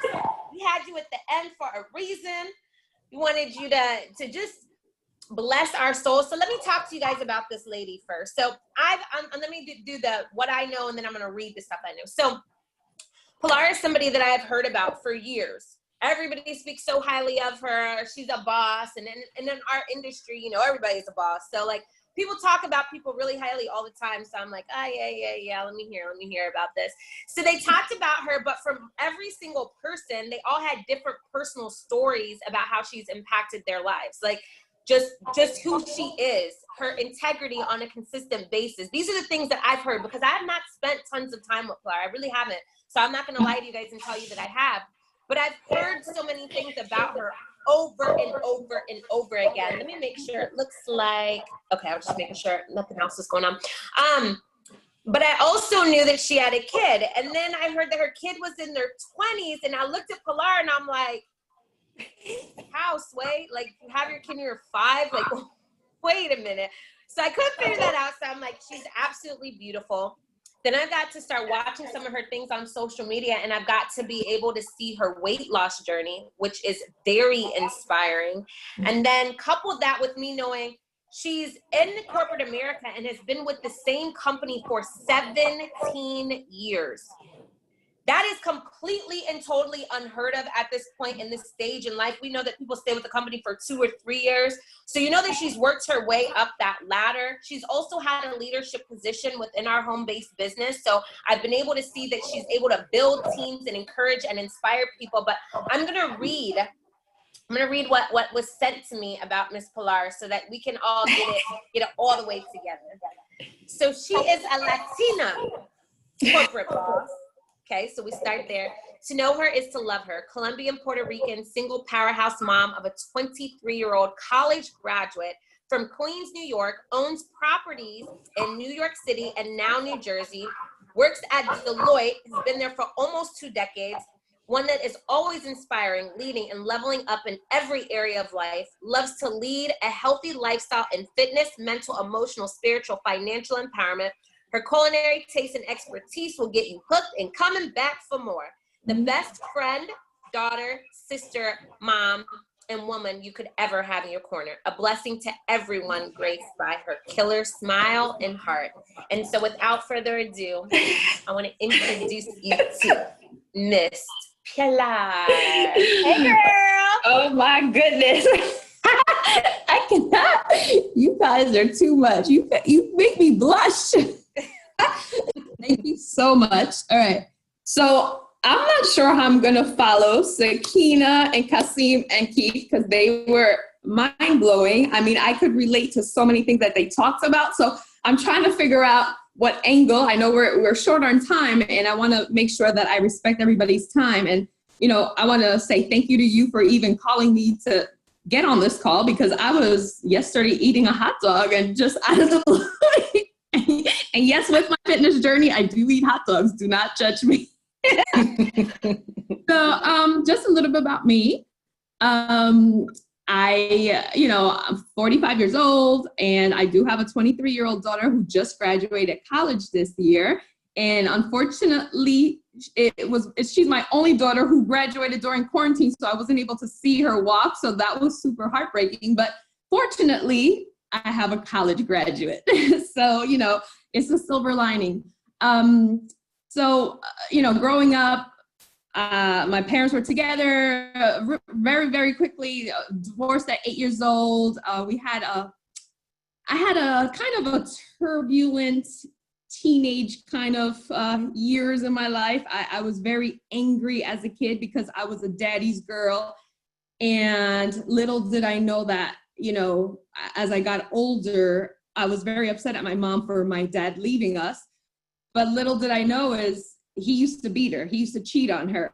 And I just shielded that. So these are those undercover traumas that Sakeenah talked about that, they're just there and we don't talk about them. And especially in a Latin, family, we do not talk about those traumas at all. Mom will never talk about that. So grew up very angry as a child. I've seen my mom get shot. I've seen my mom go to jail. I've dropped out of high school, and I'm going quickly because I don't want to spend too much time on this, but people see me as this happy-go-lucky person, but it's come from a lot of trials and tribulations. And when I hit about 18, my mom had just came out of, she went to jail, was just coming out, and I hit rock bottom. The traumas started escalating, and I couldn't hide it. I had to talk to somebody. I started getting panic attacks. I couldn't leave my home. It was horrific. So I got my GED, thank God, but during that time, I was homebound. My mother didn't know what to do with me. My mother didn't know, should she take me to a psychiatrist? Should she put me on medication? And during that time, I also got diagnosed with multiple sclerosis. So it was just, everything was just happening to me at once. I had met my daughter's father when I was about 16, and that was just he was much older than and I tried, after I got my my GED, I did go to school. I went to SUNY Purchase, got there, and I dropped out of SUNY Purchase. I just was not, mentally, I was just not ready for school. But I knew that I was destined for greatness somehow, some way. It was my worth ethic. I just wanted more out of life. And I one day, it was like an epiphany. And like Qasim said, it was like you have to have an epiphany one day and just say to yourself, I deserve more. God didn't put me on this earth just for mediocre. And I just went against the grain, and I went one day and I applied for a job at Morgan Stanley, one of the biggest financial firms in the world.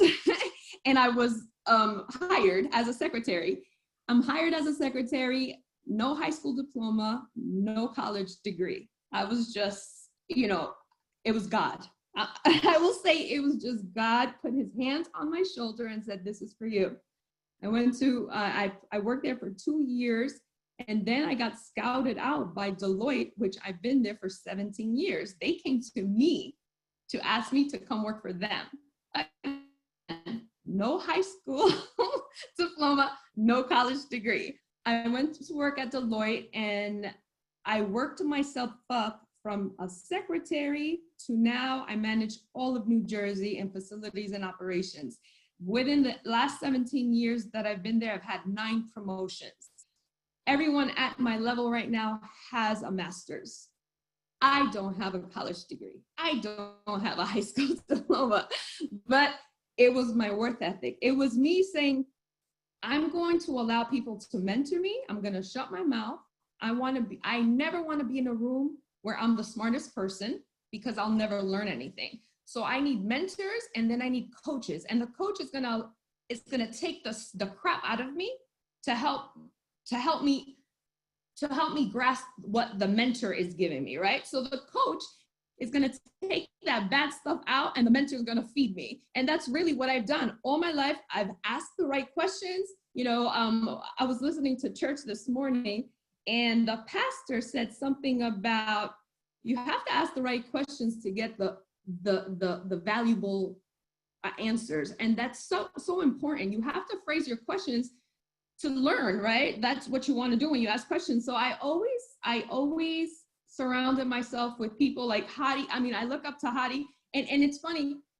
I'm the oldest person in our network. When I was in network marketing, I was like the oldest person in our crew, I would say. But the young people, they inspired me. I would always be quiet just to listen to you guys, and I've learned from everyone. So staying humble and listening to whether it's the janitor, whether it's the president, whether it's someone younger, older, fatter, skinnier, it didn't matter to me. So I think that because I wasn't educated on paper, I made it my point to absorb like my surroundings and learn from as many people as I could. I always stayed humble. I always told my daughter the worst thing she could tell me is the phrase "I know." I felt like "I know" is such a stagnating phrase to me. It's like it just stops you from learning. You don't know everything. So that's a little bit about my journey and where I've been and how I came up. And I feel like I know we're out of time, but I went to, so while I'm at Deloitte, I love Deloitte. It's funny, I've never met, people tell me all the time, like they're so annoyed with me because I don't complain about my job. I've always enjoyed it. I've always made the best of it. I feel that, God put me on this journey and I'm forever grateful for the opportunities that he's given me, because on paper, I don't deserve this. I don't deserve this journey. And it's incredible that some people who have worked hard enough haven't been able to get a job where I have a job. So I will forever be grateful that I was allowed to take this journey. And I started, I know you talked about my cooking and stuff. So with my job, I love my job. It's great, no complaints at all, but it's not my passion. My passion has always been cooking and feeding people, and I feel like I express a lot of love through my cooking. So I started cooking at a shelter for over 80 people bi-monthly, and we would just go to the shelter and feed people. And it was like, I just got this joy, like this fire in me. And I said, if I had the opportunity to start a new career, I would love to have a restaurant. I would love to do something in that. So I started a YouTube. It's good. It's gotten a lot of traction. I mean, I cook from love. I'm not a trained chef. I never went to college for culinary school or anything like that. So it's just, everything is self-taught. And I think like what, Qasim said something about, doors close in your face, but you just have to keep trying. And I think that that's where I'm at right now. I've been super blessed that every time I put my head to something or tried something, the bumps in the road have never stopped me at all. I just keep going because I truly feel that your steps are ordained by God, and I'm just going to trust in him. So, and he hasn't failed me not once. I mean, if you would see my resume, and if I wrote my credentials, I would never, ever be put in if someone looked at my resume, they would never say, okay, be where you are today. You know what I'm saying? Like, it just doesn't match up. I own a $500,000 home. I'm a single mom. No paper to say you're great. You went to school and learned this trade, so you deserve this. Nothing like that. So I want people to know that it doesn't matter, whether or not you do have that degree. It doesn't matter whether or not your resume says that you are worthy of having all these blessings. It's really what's in your heart, and really your humbleness and your worth ethic and your willingness, never give up on the journey. Set your goals, just keep moving forward. I said to myself, when I had Brianna at 21 years old, I said to myself, I always have to lead a life that my daughter's gonna look up to. And I never want her to either be embarrassed of me. I never want her to do something to emulate me, but that I'd be ashamed of, you know? So I always thought, every decision I made in life, I said, would I want Brie to do this? Would I want her to emulate me or follow in these steps? And that's really how I've just lived my life. And, you know, as a young mom, I had to be her mom and dad. Her father left when she was about 18 months old, and we never saw him again. So I had to be her mom and dad. And she'll tell you to this day, my mom was not that lovey-dovey, kissy. No, Brianna would fall. You good? You want to go to the hospital? What's good? Like, get up, rub, shake it off, let's go. I was a hard mom because I always thought, God forbid something happened to me, I want her to be strong. I want her to be able to deal with, you know, things. And, you know, I was very lucky when Brie decided to go to college in Miami. I was very scared because we're from New York and we were living in Harlem. And she said, Mom, I'm going to school in Miami. And I said, Lord have mercy, she could go left very quickly, because in Miami, it's just a party. You know, you think of Miami, you think of South Beach, you think of drugs, you think of alcohol, but I was super, super blessed that Brie has never, ever gotten off that path. And I feel it's because she truly looks at me and sees how I've worked hard to give her the life she has. And she's not perfect, but I will say that I think, you know, just me keeping my faith in God and saying, God, this is your daughter.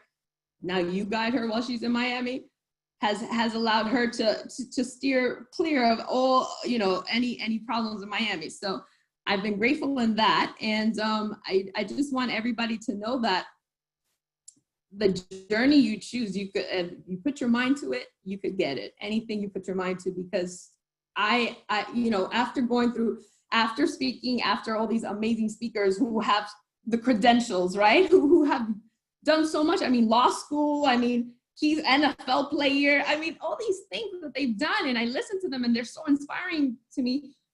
But there are people like me who haven't gone to college, who don't have those degrees and give up because they think that they need those degrees to get to the next level, but you don't. I mean, I did put my kid through college. I wanted her to go to college. I wanted her to have a better life than I did, because hopefully she won't have to work as hard as me, but you can do it, you know? So I feel like, yeah. That was everything, because, and you know, you were put at the end for a reason. To be honest, Pilar, I did not know that about your background. I just assumed, for real, just from knowing where you worked, I was like, oh, she's probably got her master's degree. Not that it mattered, but I just thought that. And it was like, no big deal. But to hear that you went from being a secretary to now running a division within Deloitte. If you guys don't know what Deloitte is, go look it up. Go look it up so you can understand the corporation that she works for. It tells us all just the same thing that everybody has mimicked the entire time, is that you got to overcome whatever you're going through, because there is light at the end of the tunnel. I mean, to hear, you know, you're like, oh, these people were so qualified and they had all of this, and then I'm at the end. You're at the end for a reason. I didn't even know, but you're at the end for a reason, because I think that in life, in our minds, this is what happens. When we see somebody win, we justify why they won. Well, yeah, it's because they came from this kind of household. Yeah, it's because they went to school. Like, yeah, Keith's winning because Keith played ball. Yeah, we do that naturally to ourselves, when we have to realize that we really are starting at the same place. It's just the decisions that we make along the way. And then you said something else that Keith definitely mimicked, was that it's your faith. It's that you have unwavering faith. And as you get yourself to that point, you know that he's ordering your steps. And so what I've talked to some of my friends about, you know, like when things happen in life that we're not excited about and they question it, I'm like, just don't even question it, yo. Because then you're telling God that you don't trust him. Exactly. You know, like when you're going through whatever you're going through, when she had a kid at 21 years old and was like, I don't know what we're going to do. You start questioning it. Life gets even harder. Life gets harder when you start to question and you just don't have the belief. And so, you know, Pilar, I like your story more. I like you more now than I liked you when I introduced you, okay? Because I didn't know all that stuff about you. You know, I had no idea that you've stayed with that company, first of all, for 17 years. That is inspiring in itself. And I'm sure everybody here can agree to that. To have 9 promotions in 17 years, people don't have 9 promotions in 30 years. Yeah, and they've moved me to 4 different cities. I mean, I've been very, very blessed. And it's funny, last year, the year before, there's tuition reimbursement at my job. And I said to my boss, I said, hey, I'm going to apply for this. So I applied for Rutgers. I'm actually going to Rutgers now because I want to finish my degree. I just want to finish. And he looks at me, he goes, you don't have a degree? He did not know.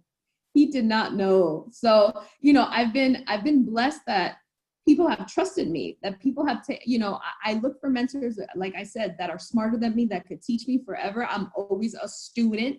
You know, my best friends that are in my life, like Pam and Yvette, and so many people in my life that I learn from, and I just watch them, and they're so much younger than me, but they're just so inspiring to me, and they don't even know that I'm learning from them, and they think that they're learning from me, but no, I truly just listen to them.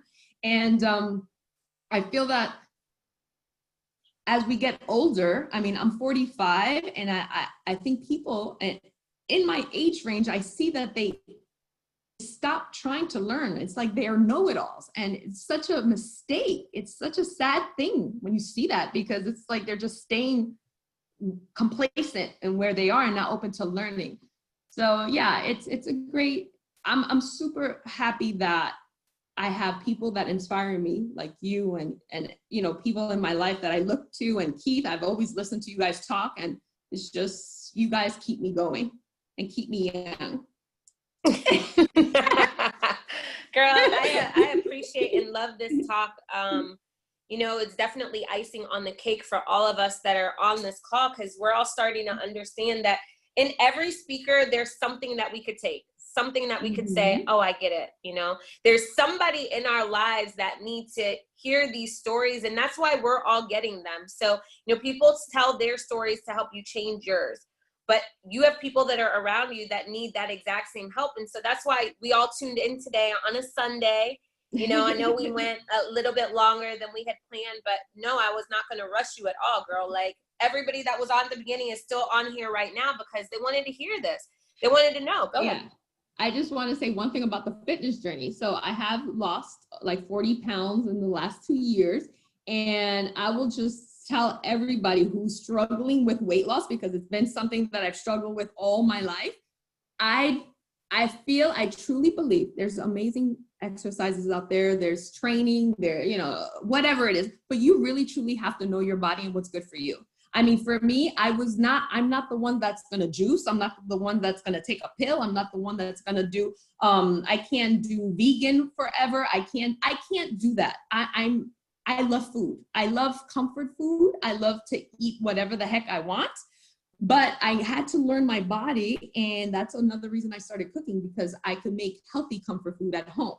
So I stopped eating out, started cooking healthier. And it was just the consistency of, I do work out a lot, and I began to love it. I fell in love with working out, but I found exercises that I enjoyed to do. So it wouldn't be like, you know, pressure on me to do this exercise that I hate. So I feel that if anybody is trying to lose weight, you listen to your body, do what you like to do, and just do it consistently. And that weight is just going to come off. Like, one day I woke up and I was like, hey, I think I'm slim now. So you just be consistent, you know, and fall in love with it, and fall in love with your body. You owe it to your body. And that's probably with anything in life. It's being consistent. It's finding what makes sense for you. And so, you know, for some of the people that are on here that are in direct sales, network marketing, running their own business, it's just being consistent. Like, you don't have to be the best at everything. No, to lose weight, you don't have to be a vegan. You know, I'm a vegan. That doesn't mean everybody needs to be vegan to be able to do it. And so all of these stories are here for you to pick and choose what pieces you can apply to your life. You don't have to mimic somebody else's life for you to have a great life. You create your own great life from learning things. And I love that you said that you have mentors and that you're consistently humble. And that's something that I've never felt that I wasn't humble, but I will tell you that I was never the girl that would seek out mentorship. I never really did that. You know, like if somebody was there, I would learn from them and I would keep it moving. And over these last 2 years, I've taken time to seek mentorship and to not know everything. Because in your mind, to be a leader or to be great at something, you feel like you have to know everything all the time. And they're true leaders. They're listening. Absolutely. They're learning on a consistent basis. And, you know, I wish my mom was on here right now for you to say, you know, as we mature in life, sometimes we stop growing. And, you know, I talked to my mom, but I have a foreign mother too. So you already know foreign parents are special. So it's like, it's a lot. Hard-headed. Yeah. Yes. My mom. Yes. So, you know, just hearing that as we mature, you guys, all of us that are on here, as we mature in life, we've just got to keep working on ourselves on a consistent basis. Do that so that we can keep growing. They say if you're not growing, then you're dying, and that is so very, very true along the way. So, is there any? I'm sorry. Go ahead. Go ahead. No, I was going to say if there's. No, I was going to say I don't think we're ever not a work in progress. We're forever a work in progress. It just doesn't stop. We don't just become perfect. Right. So I think I'll forever want to learn and forever want to better myself just so my daughter could be better than me, because I know that she's watching me. I know that she's going to learn what I instill in her, but I'm also pushing her to be a better me. So that she inspires me to be the best I can be, you know, and I feel like you have to have people in your life that push you as well. And it's God and my kid, those two. My mother's great, but she drives me crazy. So it's God and my kid. Mine too.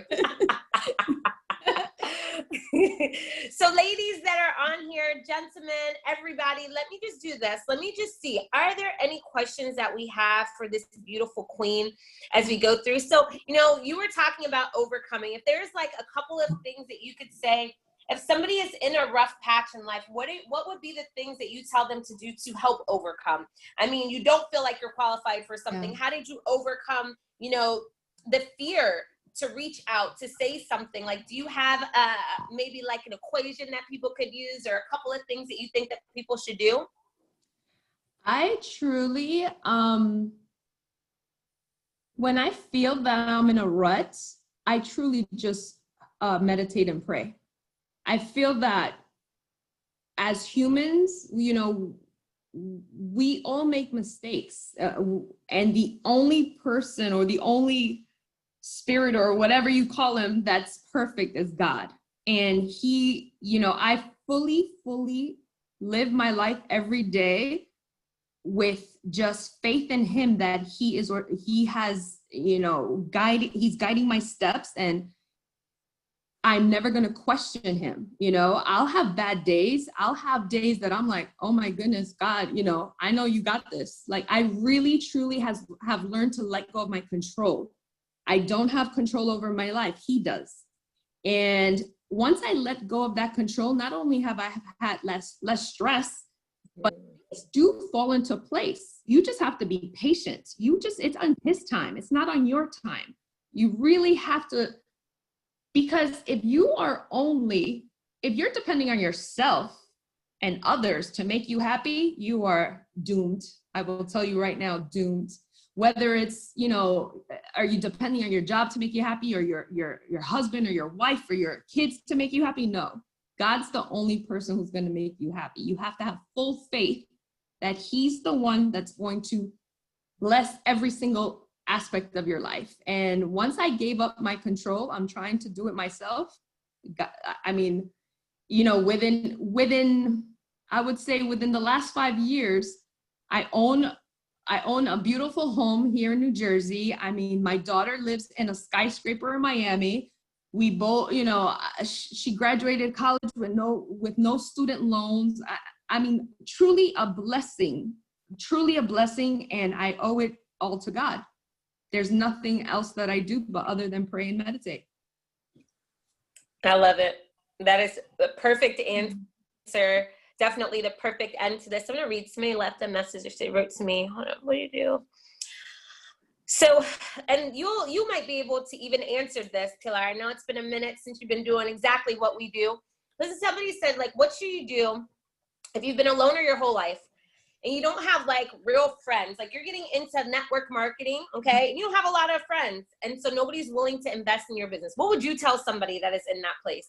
So you've been a loner your whole life. You decide, I'm gonna do something different, but it requires you to utilize other people too. What would you tell them to do? I mean, don't be afraid to fail. So who cares? Talk to anybody.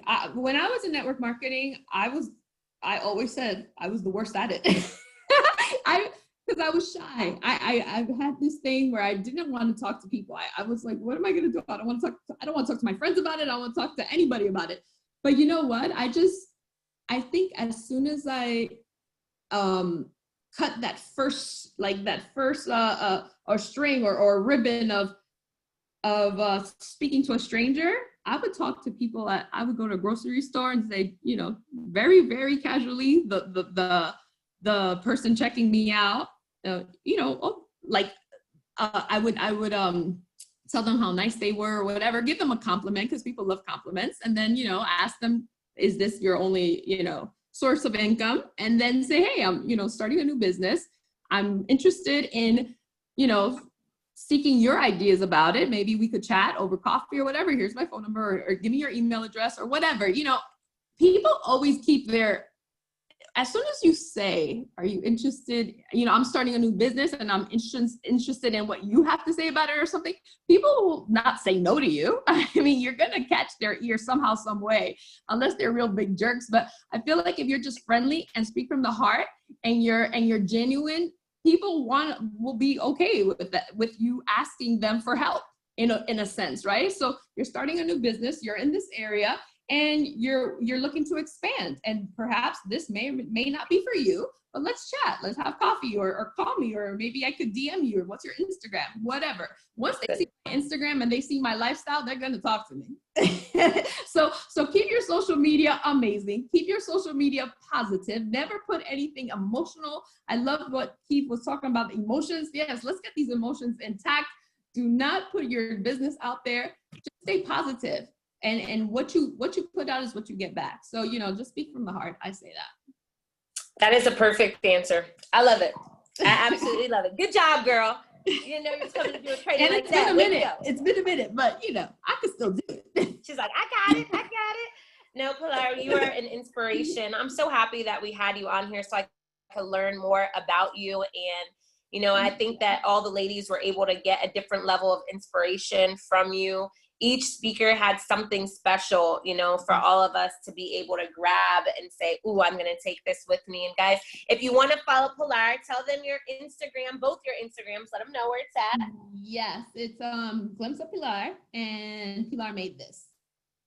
Perfect. So you'll be able to follow her food page as well as her personal page. That way you can get all the inspiration and light that is needed along the way.